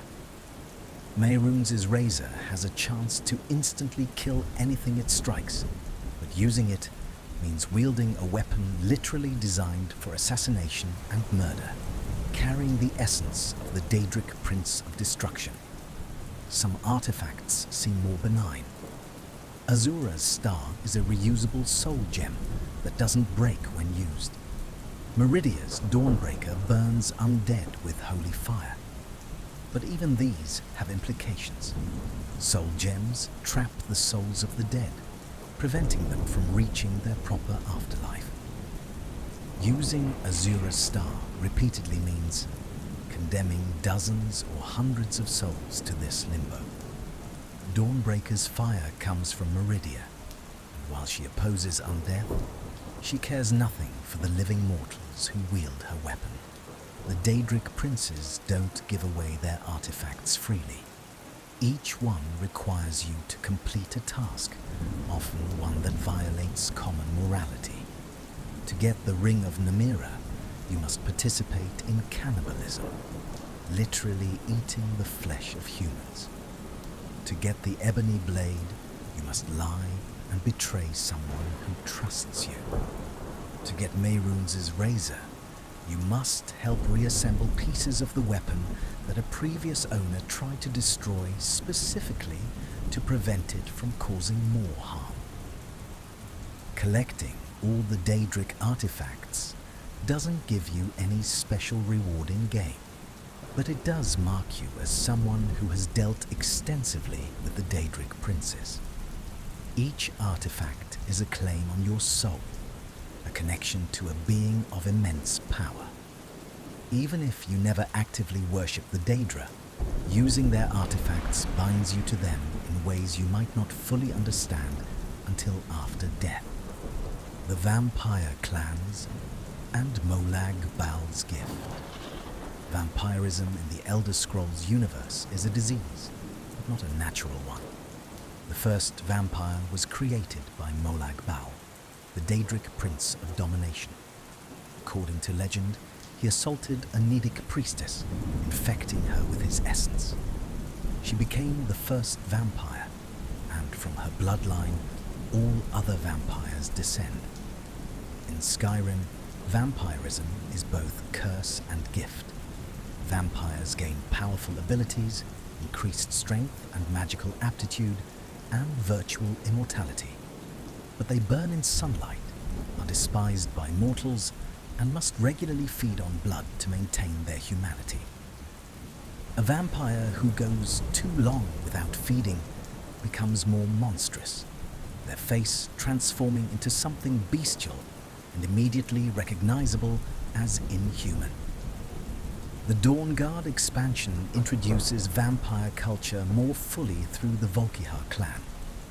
These ancient vampires live in a castle on an isolated island, hidden from mortal society. They're sophisticated, cultured, and completely inhuman in their morality.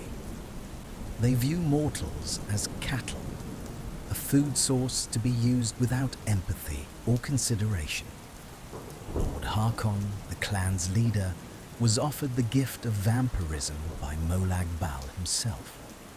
He sacrificed 1,000 innocents in a ritual to gain the Daedric Prince's attention, then offered his wife and daughter as part of the pact. Molag Bal accepted and transformed Harkon's entire family into vampire lords, an advanced form of vampirism that allows transformation into a monstrous winged creature of enormous power. Harkon's goal is to blot out the sun using Oriel's bow and special arrows created from the blood of a daughter of Coldharbour, a female vampire who underwent the same ritual of violation that created the first vampire. His daughter, Serana, is a daughter of Coldharbour, and her blood is key to his plan. If he succeeds, vampires would rule Tamriel unopposed, with mortals as helpless prey in eternal darkness. The quest line forces you to choose between siding with the Dawn Guard, vampire hunters dedicated to destroying all vampires, or joining the Volkihar clan and helping Harkon achieve his goal. If you side with Harkon, you can become a vampire lord yourself, gaining immense power at the cost of becoming a monster who must regularly feed on innocent people to survive. Serana is one of Skyrim's most complex characters. She's a vampire, a monster by any conventional definition, but she's also sympathetic. She didn't choose vampirism. Her father forced it on her through a ritual that traumatized her so severely she won't discuss the details even thousands of years later. She wants to stop her father, not because she's heroic, but because she's tired of being used as a tool in his schemes. You can cure Serana of vampirism after the questline ends, but doing so requires her to give up enormous power and immortality. Some players feel curing her is the right thing to do, freeing her from a curse forced upon her. Others argue that it's patronizing, taking away her power and identity because you've decided mortal humanity is superior to vampiric existence. The game doesn't tell you which choice is correct: the Ogma Infinium and the price of knowledge. The Ogma Infinium is perhaps the most dangerous book in Tamriel. Created by Hermaeus Mora, it contains knowledge that instantly advances the reader's abilities in dramatic ways. Reading it once can make you significantly more powerful in whatever path you choose: warrior, mage, or thief. But Mora doesn't give this gift freely. To obtain the Ogma Infinium, you must complete a quest for him that involves blood sacrifice.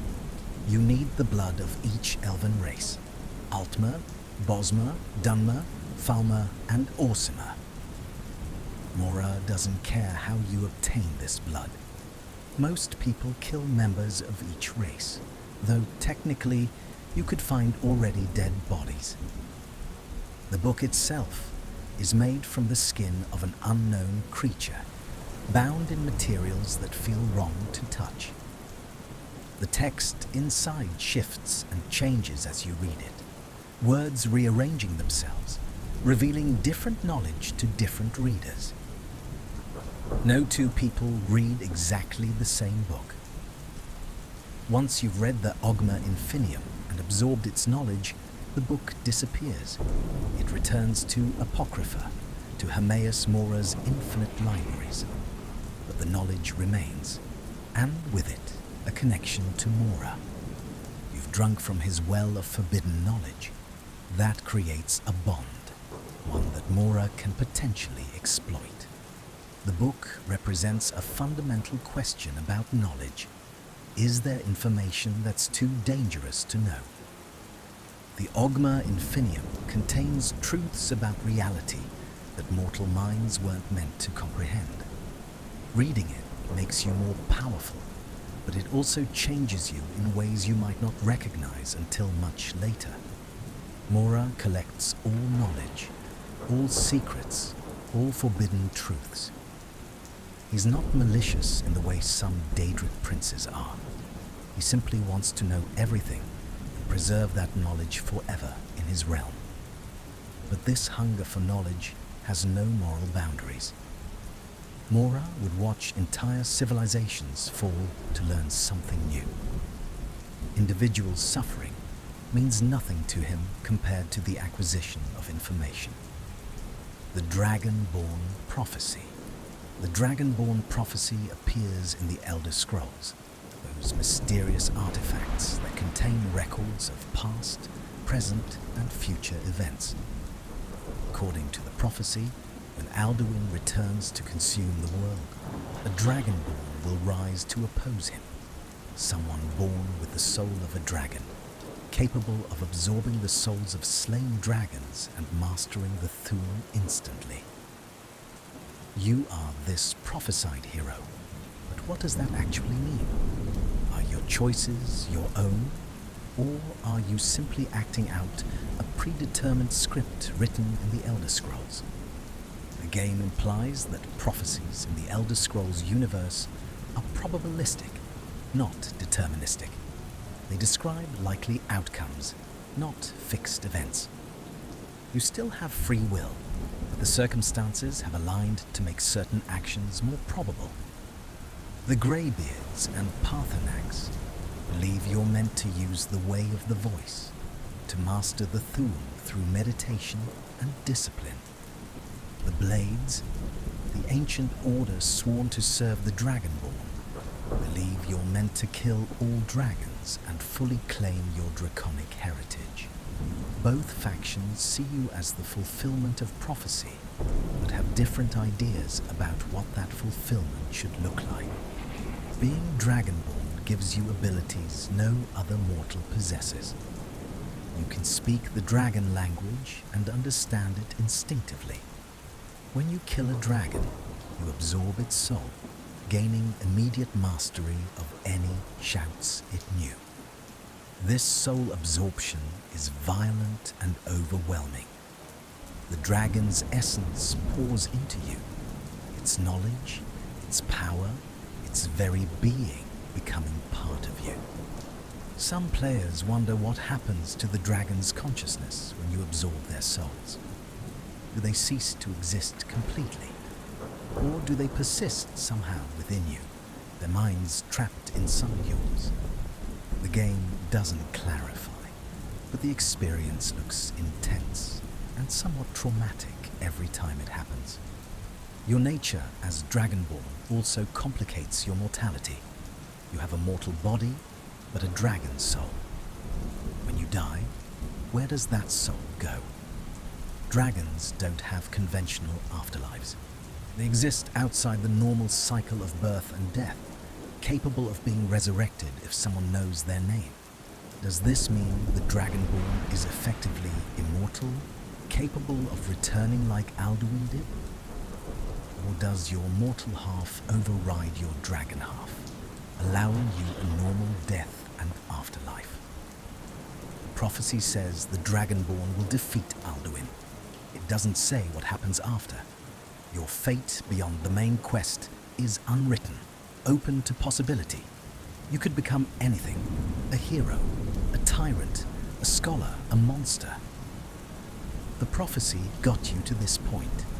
What you do with that is up to you. The tragedy of the giants. Giants are one of Skyrim's most iconic creatures. They're massive, standing 3 times the height of a human, tending their mammoth herds across the tundra. Most players first encounter giants early in the game and quickly learn to avoid them. A single strike from a giant's club can send you flying hundreds of feet into the air, usually resulting in death. But giants aren't naturally aggressive. They're peaceful herders who want to be left alone. If you don't attack them or their mammoths, and don't wander too close to their camps, they'll ignore you completely. They have their own language, though it sounds like simple grunts and gestures to humans. They have culture, building camps with careful placement of structures and decorations. The tragedy is that giants are slowly going extinct. Their population is declining. There are fewer of them with each generation. The world is changing in ways that don't accommodate creatures as large and slow-breeding as giants. Human expansion, climate changes, and simple bad luck are pushing them toward oblivion. You can occasionally find dead giants who weren't killed in combat. They simply died of old age or disease and were left by their tribe in a place of honor. These sites are melancholy, marked by offerings and personal items, suggesting giants have concepts of death and remembrance not so different from humans. Some giants show signs of higher intelligence than most people credit them with. Painted cows wander near giant camps, cows that giants have decorated with distinctive patterns. Why do they do this? Artistic expression, tribal markers, religious significance? The game never explains, leaving it as a mystery that highlights how little humans understand about giants. There's a giant named Karstag on Solstheim, who serves as one of the hardest optional bosses in the game. He's a frost giant of enormous power, and his ghost haunts Castle Karstag. If you summon and defeat him, he becomes a permanent summon you can call once per day. But even in death, as a spirit, Karstag demonstrates the giant's strength and resilience. The giants represent something about Skyrim's world, the sense that an age is ending. Dragons are returning, but giants are fading. Magic is dying out in favor of steel and strategy. The ancient ways are being replaced by new ones. The giants didn't adapt fast enough, and now they're remnants of a previous era, watching their extinction approach slowly but inevitably. The skeleton key and the nature of potential. The skeleton key is one of the most fascinating artifacts in Skyrim. On the surface, it's simply an unbreakable lockpick that never fails. Useful, certainly, but not earth-shattering. The truth about the skeleton key goes much deeper. The key doesn't just unlock physical locks, it unlocks potential itself. It can open the locks within people, releasing abilities and powers they didn't know they had. It can unlock the barriers between realms, creating passages where none should exist. It can unlock the secrets of the universe, revealing truths hidden since creation. Mercer Frey used the skeleton key for years, and during that time, he was essentially untouchable. The key didn't just make him a better thief, it unlocked his potential, making him supernaturally fortunate and capable. He pulled off heists that should have been impossible, accumulated wealth that should have attracted attention, and avoided consequences that should have caught him. The key made the improbable probable, and the impossible merely difficult. But the key belongs to Nocturnal. When Mercer stole it, he broke the pact between the Thieves Guild and their patron prince. Nocturnal's blessing of luck withdrew not just from Mercer, but from the entire guild. The organization went from successful to cursed practically overnight. Nocturnal wants the key returned, not because she needs it, but because it's hers. It's a symbol of her power, her aspect, her very nature as the Prince of Night and Mystery. The key unlocking things is appropriate, because Nocturnal herself is about unlocking, revealing secrets, and exposing what's hidden in darkness. When you return the key at the end of the Thieves Guild questline, Nocturnal offers you one of 3 permanent blessings. Each blessing represents a different aspect of what the skeleton key does. The agent of subterfuge can turn enemies against each other, unlocking betrayal in their hearts. The agent of strife enhances combat abilities, unlocking your physical potential.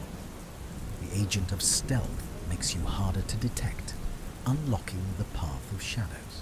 Choosing which blessing to take is choosing which aspect of potential you value most.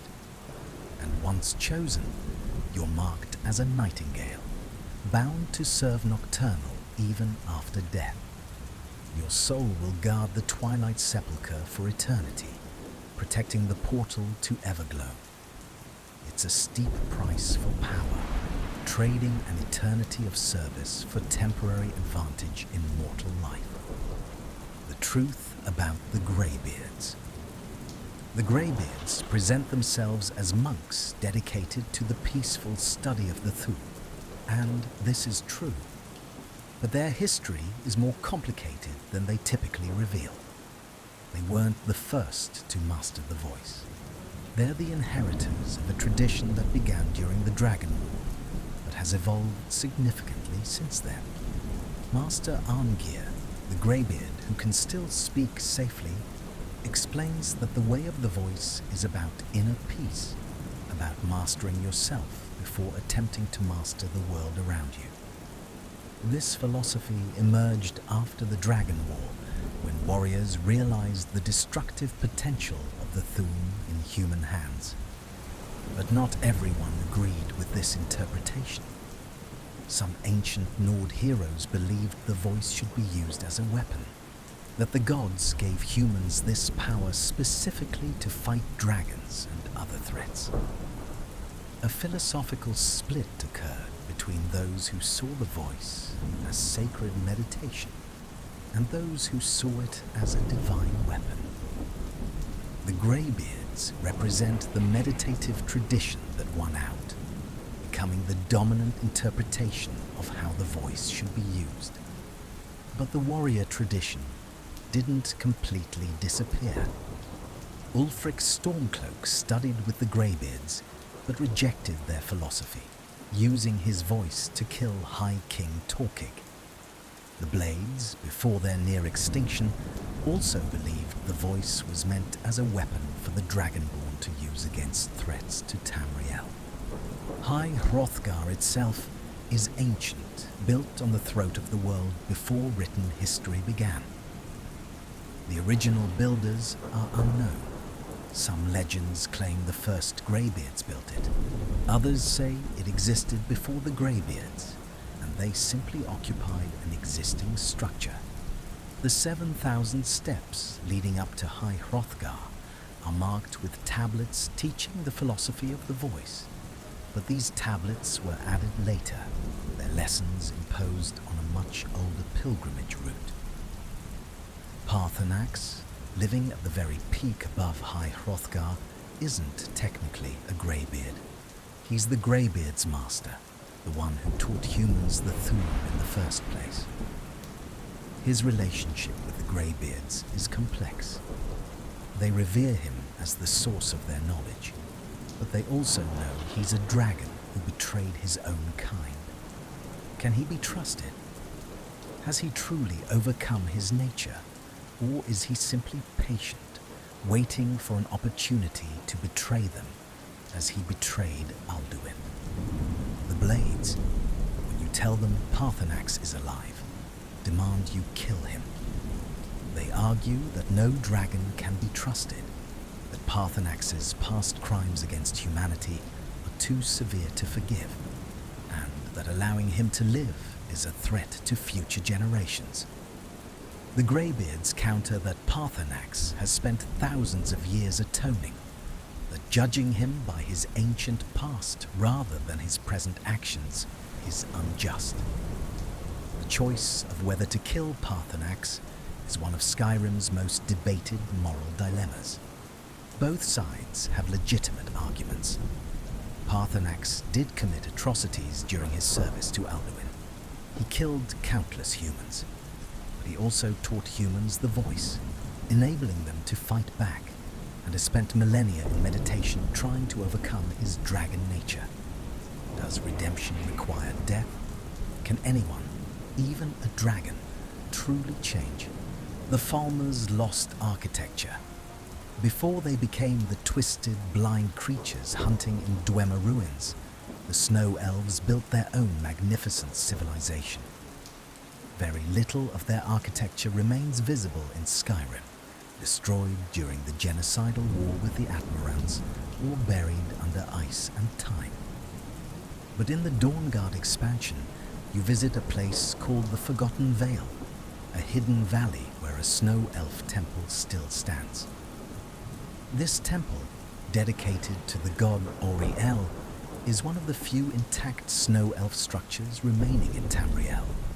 Its architecture is distinct from anything else in Skyrim, elegant and organic, built to harmonize with the natural environment rather than dominate it. The temple is maintained by two surviving Snow Elves, Knight Paladin Gelibor and his brother Arch-Curate Virtha. They are the last uncorrupted Snow Elves in existence, kept alive for thousands of years through magic and their devotion to Ariel. Gelibor is kind, welcoming you despite being wary of humans after what Ysgramor's people did to his race. Virtha is bitter and broken, consumed by hatred after contracting vampirism and losing his ability to serve Ariel properly. The Forgotten Vale also contains frozen Snow Elf settlements, preserved in ice like insects in amber. You can see their homes, their temples, their everyday life frozen at the moment of destruction, its archaeological site and mass graves simultaneously, a reminder of what was lost when the Snow Elves were driven to extinction. The Snow Elves were apparently more advanced than the Nords who destroyed them. Their magic was sophisticated. Their architecture showed artistic sensibilities the practical Nords didn't share. But sophistication doesn't guarantee survival. The Nords had numbers, ferocity, and Ysgramor, one of history's greatest warriors. The Snow Elves had civilization, but lacked the military might to defend it. What makes the Snow Elves' fall particularly tragic is that it was likely preventable. If they hadn't attacked Sarthor, or if the attack had been conducted differently, or if they'd negotiated with the Atmarans instead of resorting to violence, the entire war might have been avoided. One decision, one night of violence, spiraled into the complete destruction of a civilization. The Falmer we encounter in dungeons are the descendants of that destroyed civilization, so changed that they're barely the same species anymore. When you fight Falmer, you're fighting the remnants of the Snow Elves, creatures that were once people with culture, art, history, and dreams. The tragedy isn't just that they fell, it's that they fell so far, transformed into monsters that even their own ancestors wouldn't recognize. Their augurs transformation and magical accidents. The College of Winterhold is supposed to be a place of learning and careful magical study, but magic in Tamriel is dangerous, and studying it always carries risks. The Augur of Dunlane represents what can happen when those risks aren't properly managed. According to what little information the college provides, Dunlan was a student who delved into magic far beyond his understanding. He attempted something, a spell, a ritual, an experiment. The details are lost or suppressed, and it went catastrophically wrong. His physical body was destroyed, but his consciousness somehow survived, transformed into pure magical energy. The Augur exists now in a sealed chamber, manifesting as a constellation of magical light when someone seeks its counsel. It can communicate, answer questions, and provide guidance on magical theory. But it's trapped, unable to leave its chamber, unable to interact with the physical world except through magic, unable to die, but also unable to truly live. What's disturbing is that the college faculty treats the Augur as a useful resource rather than a tragedy to be remedied. No one seems particularly concerned about finding a way to help Dunlane. They consult the Augur when needed and otherwise ignore its existence. Have they tried to reverse the transformation? Do they even know how it happened? Or has so much time passed that they've simply accepted the situation as permanent? The Augur itself seems resigned to its fate. When you speak with it, there's no desperation, no pleading for help. It answers questions, provides cryptic guidance and seems almost content in its strange existence. Perhaps after enough time, even imprisonment in a form of pure energy becomes normal. Dunlane's transformation raises questions about the nature of consciousness and identity. Is the augur still Dunlane? It has Dunlane's memories and apparently Dunlane's mind, but it exists in such a radically different form that calling it the same person seems questionable. If your body is destroyed and your mind becomes pattern of magical energy, are you still you? The college has other examples of magical experiments gone wrong. The midden, the dungeon beneath the college, contains a gauntlet that summons a Dwemer when activated. Students apparently use this to practice combat magic. The Dwemer are dangerous Daedric entities. What happens if the binding fails? Several books in the college library discuss magical accidents, explosions, summonings that couldn't be controlled, curses that couldn't be lifted. Magic in Skyrim isn't safe. It's power that comes with inherent danger, and not all who study it survive their education. The college tries to teach proper caution, but ambition and curiosity inevitably lead some students to push boundaries they shouldn't, with results like the augur as the consequence. The dragon language and true names. The dragon language, Dwemer, is more than just communication. It's the language of creation itself. When dragons speak, they're not describing reality, they're declaring it. This is why Thum works. You're not casting spells in the conventional sense. You're speaking words that reshape reality to match what you're saying.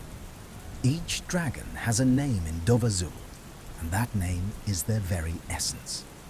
Parthenax means ambition overlord cruelty, which describes his fundamental nature. Alduin means destroyer devour master. Dragons don't choose their names. Their names are what they are, their identity expressed in language. This is why calling a dragon by its true name has power. When you learn a dragon's name through the course of the story, you're learning its essential nature. Knowing Alduin's name helps you understand what he is and fight him more effectively. Dragons are their names. There's no separation between identity and designation. The Thu'um works by speaking these fundamental truths. Fus Roda means force balance push. When you shout those words with proper intent and power, you're not creating force. You're declaring that force exists and moves outward from you. Reality obeys because you're speaking the language it understands, the language it's made of. This has interesting implications for the Dragonborn. You speak Dwemer instinctively. You understand it without learning. This suggests that your soul literally thinks in dragon language, that your fundamental nature is shaped like a dragon's, even though your body is human. You're not learning a foreign language when you master shouts. You're remembering your native tongue. The Greybeards spend decades learning single words of power, meditating on their meanings, internalizing them until they can speak them with world-shaking force. You kill a dragon, absorb its soul, and instantly know everything it knew about the Thu'um. This shortcuts decades of study, but it also means you're consuming another consciousness, taking its knowledge and power for yourself. Some shouts are more common than others. Unrelenting force, fire breath, frost breath. These appear frequently and are known by many dragons. But some shouts are rare. Dragon Rend, the shout that forces dragons to land by making them comprehend mortality. was created by humans and is fundamentally alien to dragon nature. Dragons can't naturally learn or use dragon rend because it requires understanding mortal finitude, something dragons don't experience. The dragon language has a grammar and structure that reflects dragon psychology. It's direct, focused on action and dominance. There's no word for temporary or maybe. Concepts are absolute. This reflects how dragons think, in certainties, in dominance, in eternal truths, rather than temporary conditions. Learning to shout properly means learning to think like a dragon. Not just knowing the words, but understanding the mindset that gives them power. The Greybeards teach this through meditation and philosophy. You learn it through violent consumption of dragon souls. Both paths lead to the same place, but the journey shapes how you use the power once you have it. The Sleeping Giant's hidden message. The Sleeping Giant Inn in Riverwood is the first inn most players encounter. It seems like an ordinary tavern, a place to rest, buy supplies, and hear local gossip. But the inn's name and some unusual features hint at something deeper. The sign outside shows a sleeping giant, and inside the inn are decorations and furniture that seem unusually large, designed for someone much bigger than the average Nord. The beds are oversized. The chairs are sturdier than necessary. It's subtle, but once noticed, it's unmistakable. Local legends, mentioned briefly in conversation and in scattered books, speak of giants who once lived peacefully alongside humans in ancient times. These giants were builders and craftsmen, creating structures that have lasted millennia. The relationship soured over time for reasons lost to history, and now giants avoid humans, living in isolated camps on the tundra. The Sleeping Giant Inn might be named after an actual giant who once slept there, or who built the original structure. The oversized features could be remnants of that time, preserved through rebuilding and renovation over centuries. Or perhaps the name and decorations are simply homage to those ancient legends, a reminder of a time when giants and humans coexisted. There's also a more metaphorical interpretation. The sleeping giant could refer to Skyrim itself, a land of ancient power lying dormant until something awakens it. The return of the dragons certainly fits that interpretation. Skyrim was quiet, its legendary past buried under centuries of mundane history. Then Alduin returned, and suddenly the land's true nature revealed itself. Throughout Skyrim, you find hints of this deeper past. Standing stones nobody knows how to create. Dwemer ruins with technology nobody can replicate. Dragon mounds nobody remembered existed. Skyrim is a land built on layers of forgotten history, each layer holding secrets the current inhabitants barely remember. The Sleeping Giant Inn, then, is a microcosm of Skyrim itself. On the surface, it's ordinary, unremarkable. But look closer, and you see hints of something larger, older, more significant than what's immediately visible. Like the province it's named after, the inn contains mysteries hiding in plain sight, waiting for someone curious enough to notice them. The College of Winterhold and the Great Collapse. The Great Collapse wasn't just a disaster for the city of Winterhold. It was a turning point for magic in Skyrim.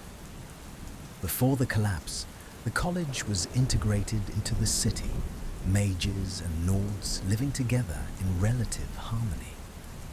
After the collapse destroyed most of Winterhold while leaving the college mysteriously untouched, that relationship shattered beyond repair. The college insists they had nothing to do with the collapse. that it was a natural disaster, possibly related to the eruption of Red Mountain in Morrowind. The timing was unfortunate, they claim, not causal. But the Nords of Winterhold don't believe them. From their perspective, the city fell while the college stood untouched. How could that be natural? Magic must have been involved, and if magic was involved, the college is responsible. No one can prove either position. There's no conclusive evidence that the college caused the collapse, but there's also no evidence that they didn't. The actual cause remains unknown, lost in the chaos of that terrible night. What's certain is the result: deep, lasting distrust between the college and the general Nordic population. This distrust affects how the college operates. They're isolated, both geographically and socially. Few Nords join the college. Most students come from other provinces, drawn by the college's reputation despite its current diminished state. The college has money problems, maintenance issues, and low enrollment. They're slowly declining, not from external attack, but from irrelevance. Inside the college, standards have slipped. Apprentice mages perform dangerous experiments without proper supervision. The midden below the college is filled with failed experiments and sealed chambers containing things too dangerous to destroy. The faculty is small, overworked, and struggling to maintain traditions they don't fully understand.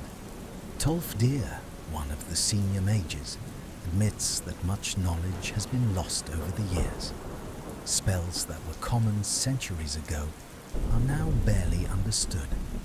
Artifacts in the college's possession have unknown purposes and origins.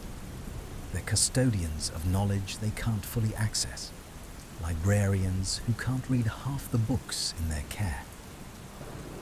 When you become Archmage, you inherit these problems. The position comes with authority, but also responsibility for an institution in decline. Can the college be reformed? Can trust with Winterhold be rebuilt?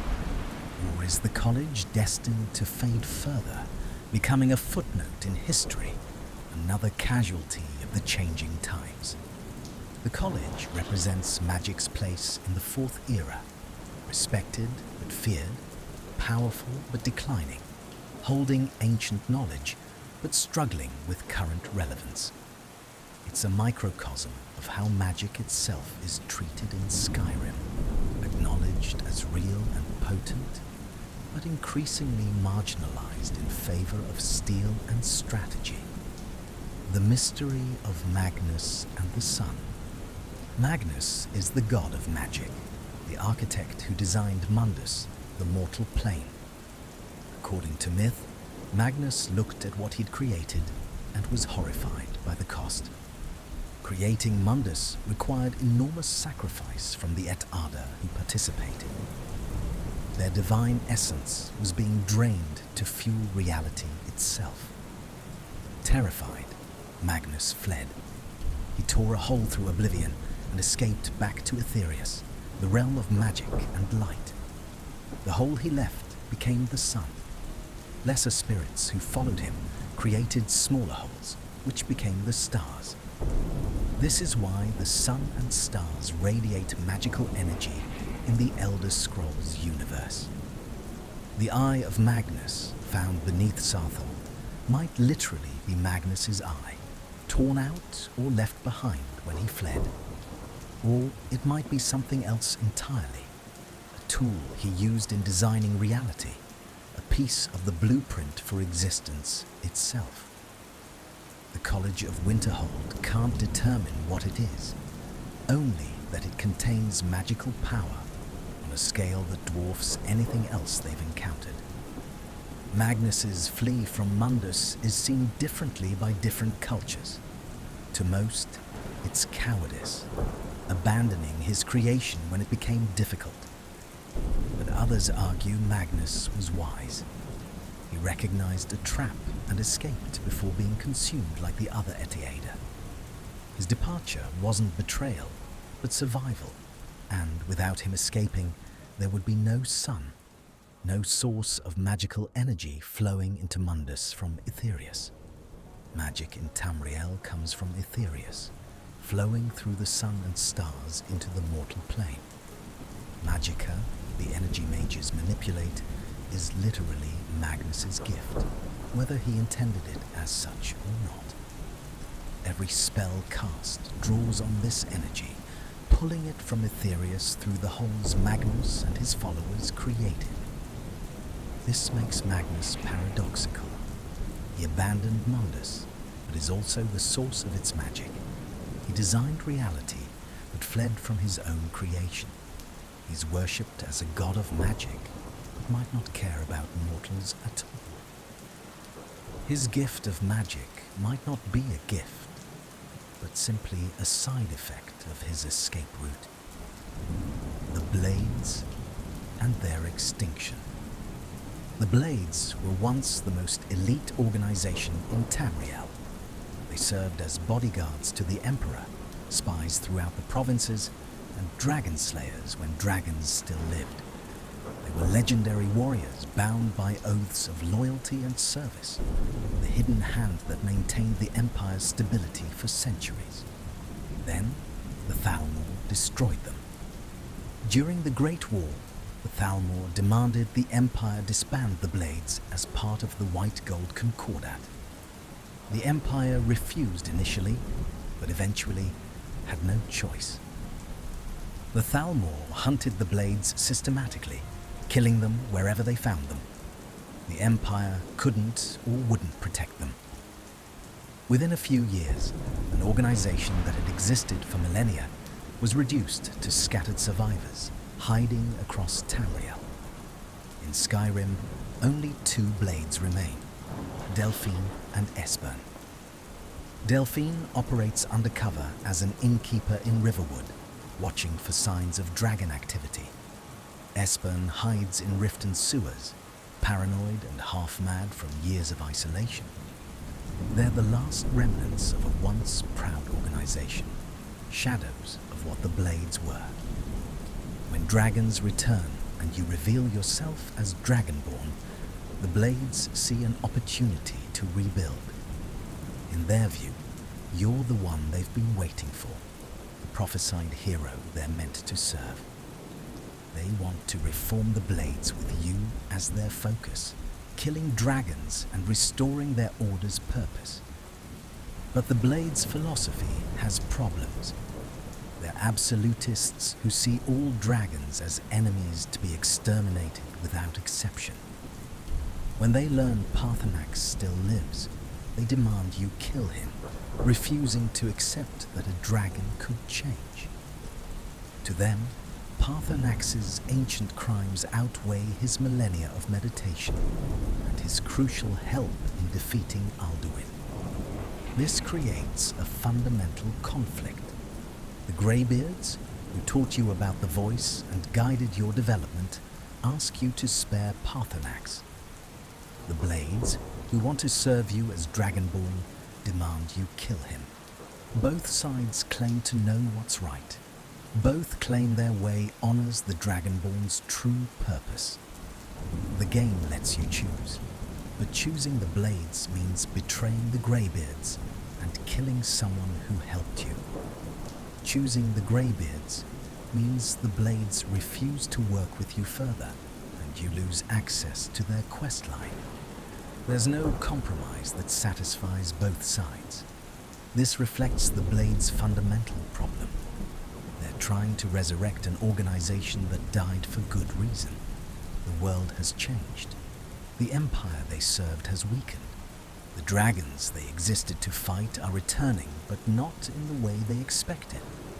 And their rigid ideology prevents them from adapting to new circumstances. Delphine and Esbern are tragic figures. They've dedicated their lives to the Blades, survived when their comrades died, and endured years of hiding and fear. Now they have a chance to restore what was lost, but they can't let go of old grudges and absolute thinking. Their inability to compromise dooms them to irrelevance, the last members of an order that will die with them, the Falmer servants and the depths of slavery. In Dwemer ruins, among the Falmer, you occasionally encounter something disturbing. Humans who serve the Falmer willingly. These servants aren't prisoners. They've been raised from birth in the darkness, taught that serving the Falmer is natural and right, never seeing the surface world or knowing any other life. The Falmer, despite their degradation, maintain enough intelligence to keep slaves. They can't see, but they've adapted to their blindness, navigating through sound and other senses. They breed these human servants for specific purposes, creating a self-sustaining population of slaves who don't even know they're enslaved.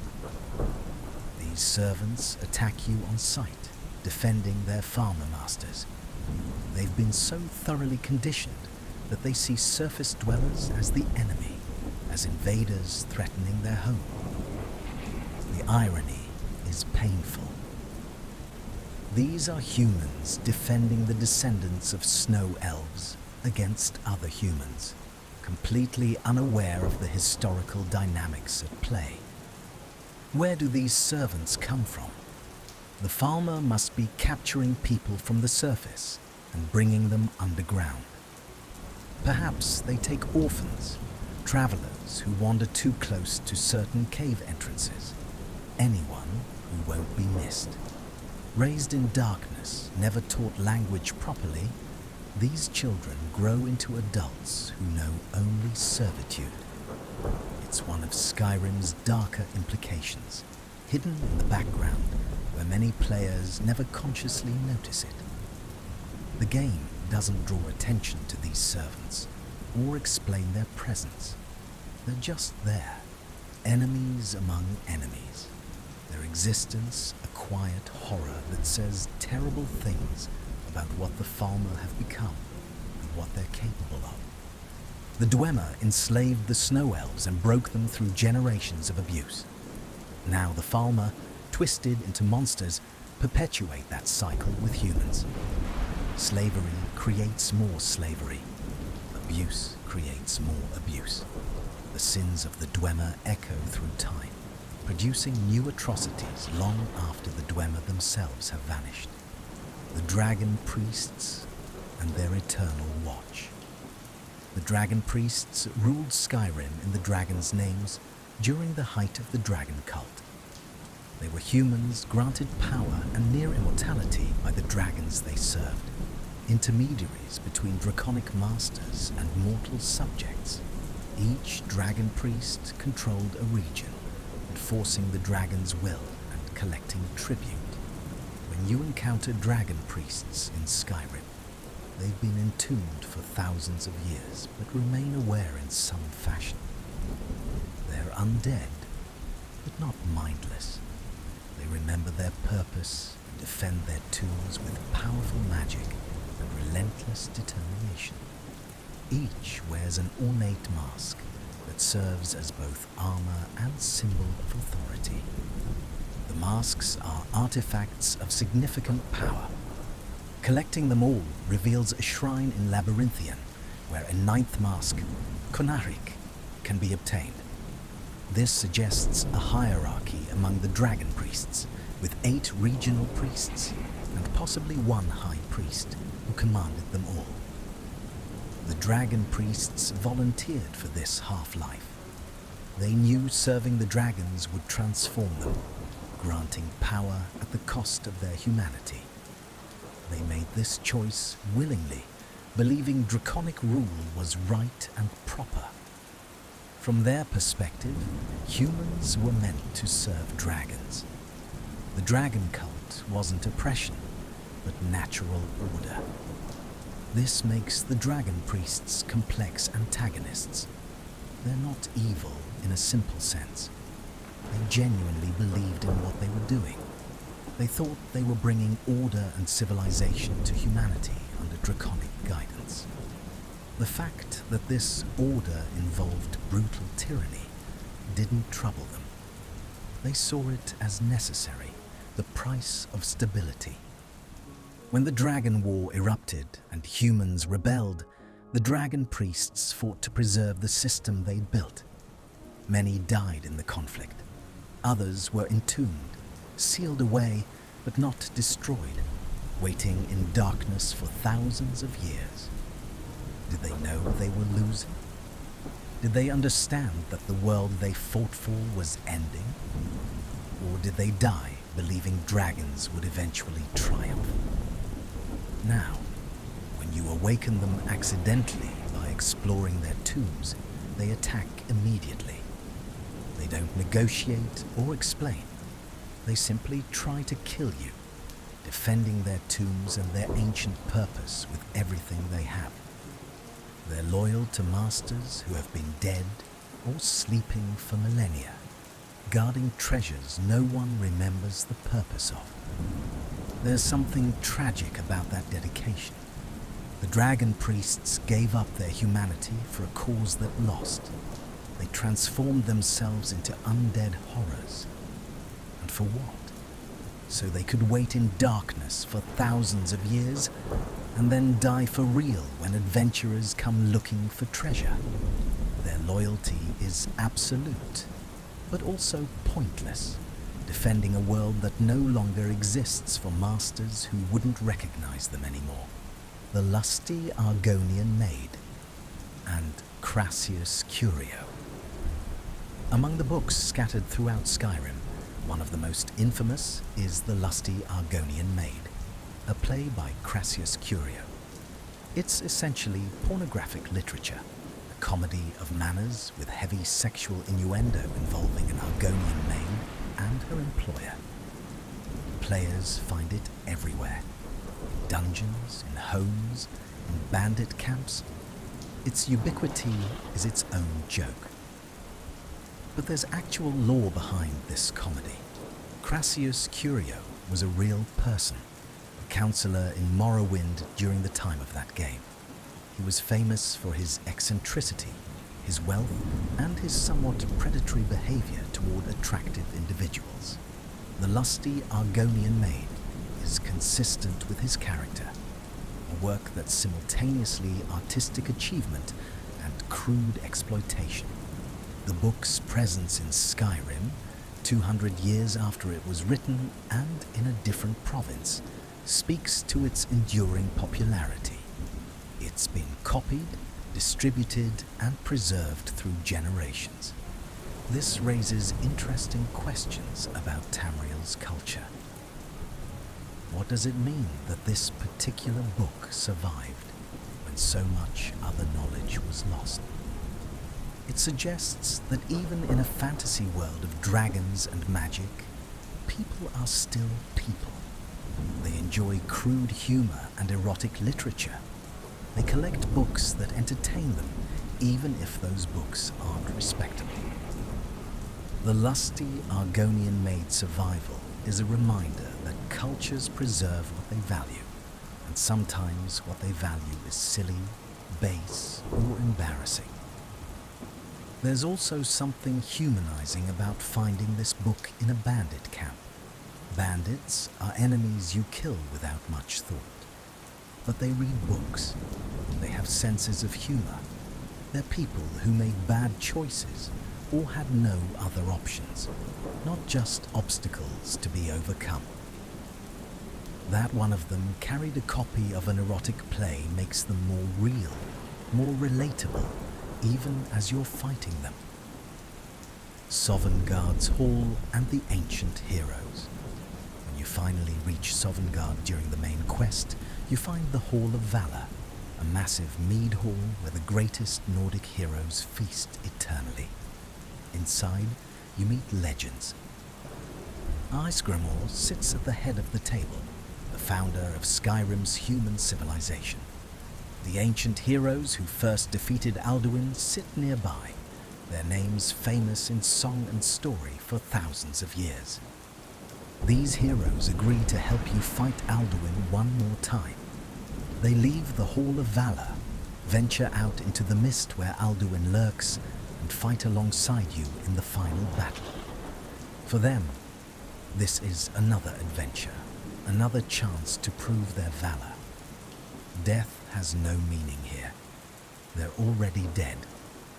The worst Alduin can do is kill them again, and they'll just return to the hall. After you defeat Alduin, the heroes congratulate you and return to feasting. They invite you to stay, to join them in eternal celebration. But you can't. You're not dead yet. You have to return to the mortal world to continue living while they remain in their perfect afterlife. There's something melancholy about that departure.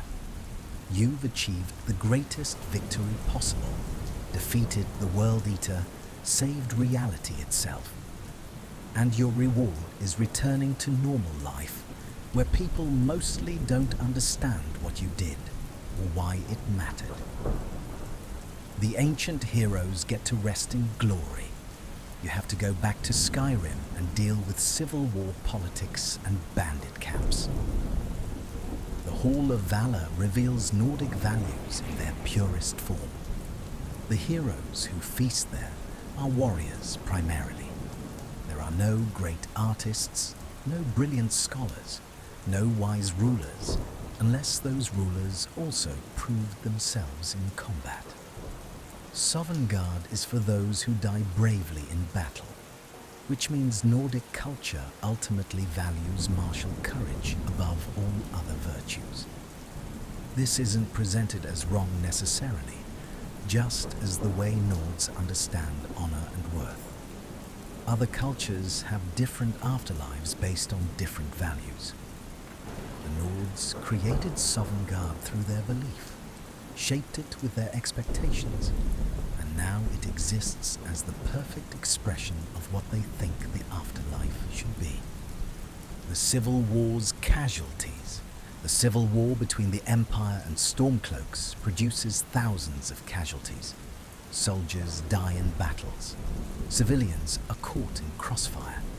Entire towns suffer depending on which side controls them.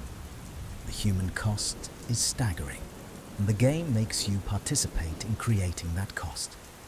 Whichever side you choose, you'll attack cities and kill soldiers defending them. These aren't just generic enemies.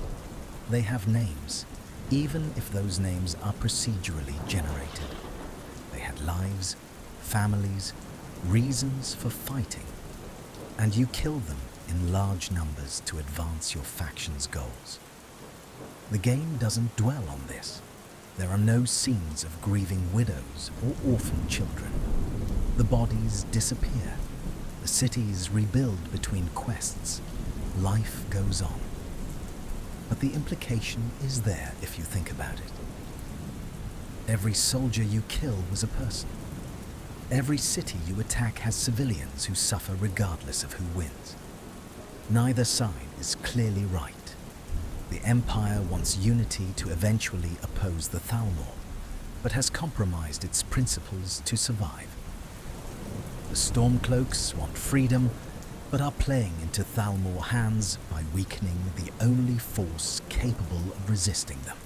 Good people fight and die on both sides, believing they're doing the right thing. War crimes occur regardless of which side you support.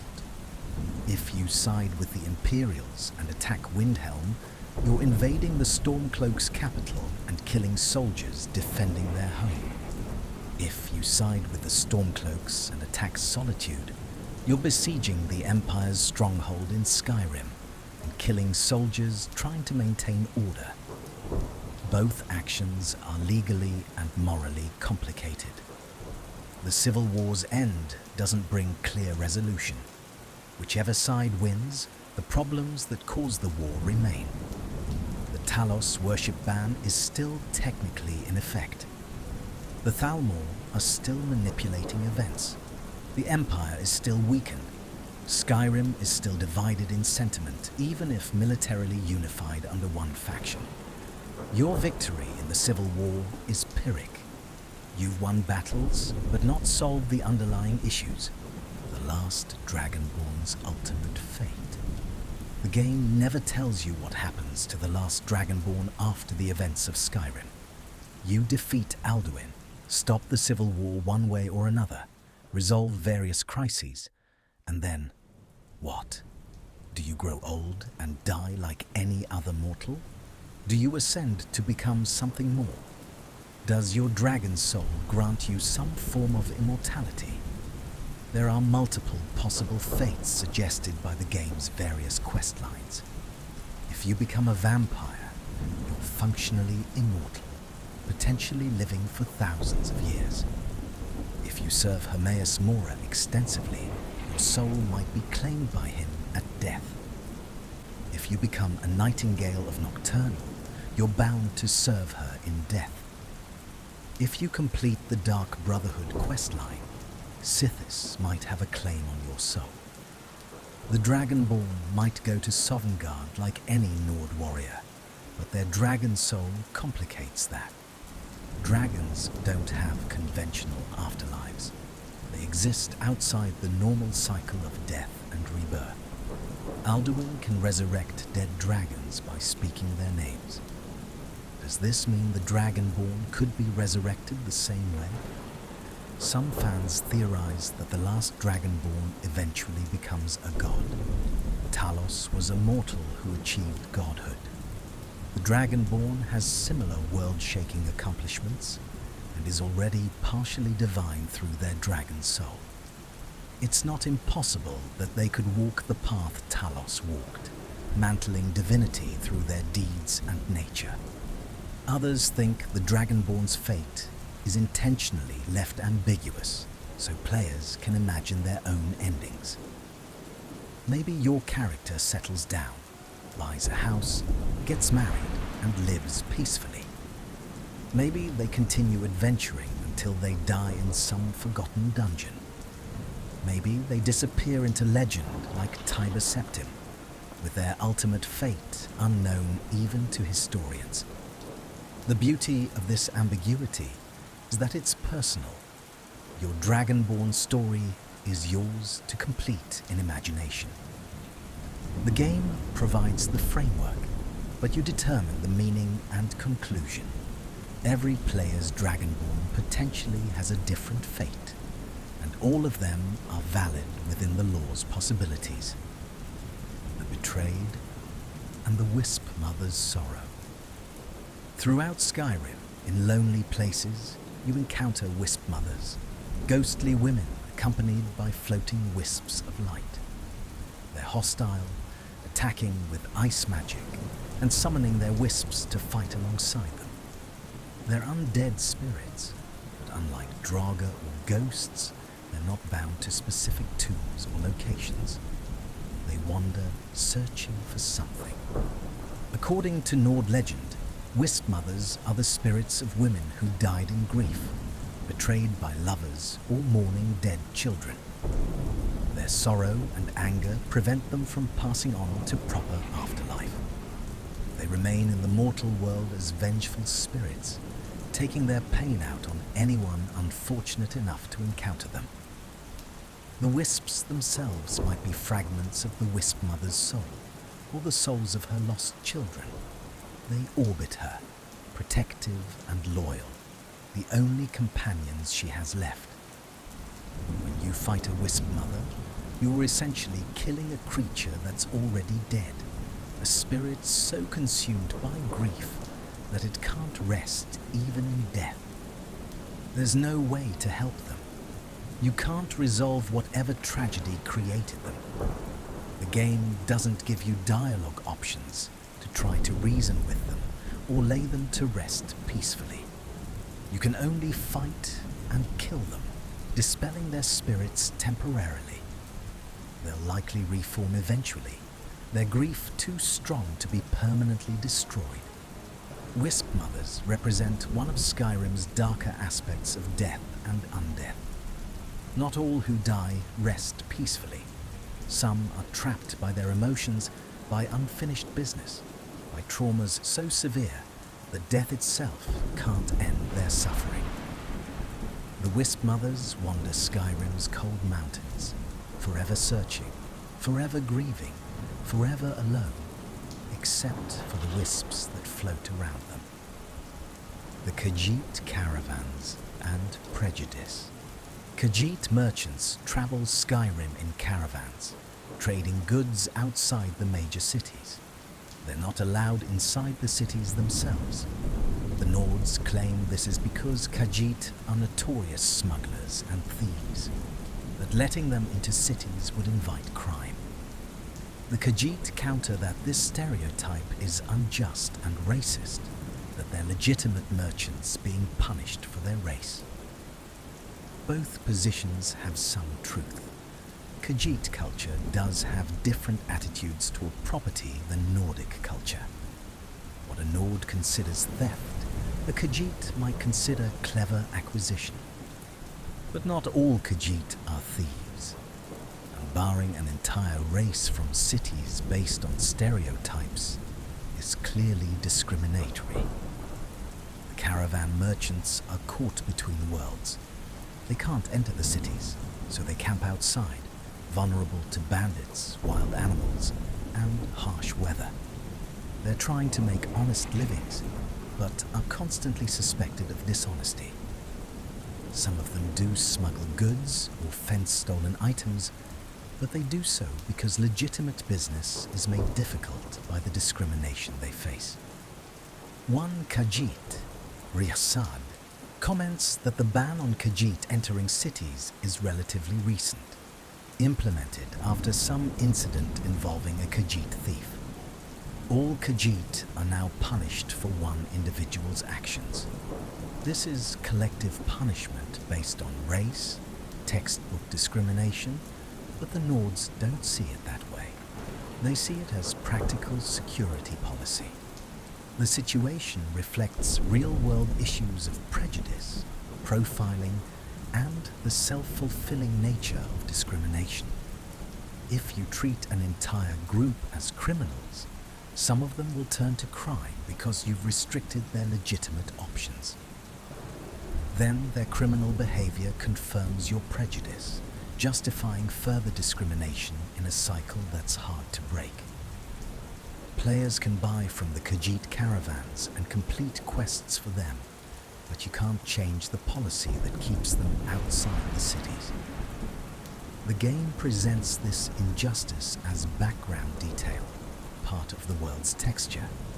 It's there if you pay attention, but it's not central to any major questline. Like many of Skyrim's darker elements, it exists in the margins, a quiet commentary on the world's imperfections. Conclusion. The Eternal Province. Skyrim is more than just a game setting. It's a fully realized world with thousands of years of history, cultures in conflict, mysteries unsolved, and tragedies unfolding in quiet corners. Every mountain has a story. Every ruin holds secrets.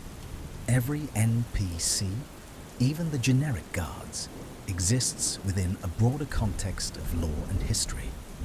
We've explored dragons and Dwemer, vampires and Snow Elves, gods and Daedric Princes. We've walked through ancient ruins and modern cities, fought legendary beasts and common bandits. We've uncovered secrets that even long-time players might not know, and discussed mysteries that have no definitive answers. The beauty of Skyrim is its depth. You can play for hundreds of hours and still discover new things. You can read every book, talk to every NPC, explore every dungeon, and still find details you missed. The world rewards curiosity and attention, hiding its deepest secrets for those patient enough to look for them. As you drift off to sleep, let these stories settle into your mind. Imagine the frozen peaks of the throat of the world, where Paarthurnax meditates on the nature of good and evil. Picture the glowing caverns of Blackreach, where an ancient dragon sleeps in eternal darkness. Think of Sovngarde's Hall of Valor, where heroes feast forever, waiting for the next great challenge. Skyrim is a place you can return to again and again, finding something new each time. It's a world that feels alive, that exists beyond the player's immediate presence, where events happened long before you arrived and will continue long after you leave. That sense of a living, breathing world is what makes Skyrim special, what keeps players returning year after year. Thank you for joining me on this journey through Skyrim's lore and secrets. May your dreams be filled with adventure, mystery, and the quiet beauty of the throat of the world at dawn. Sleep well, traveler. The roads of Skyrim will be waiting when you wake. Until next time, this is Lore for Sleep. Rest well.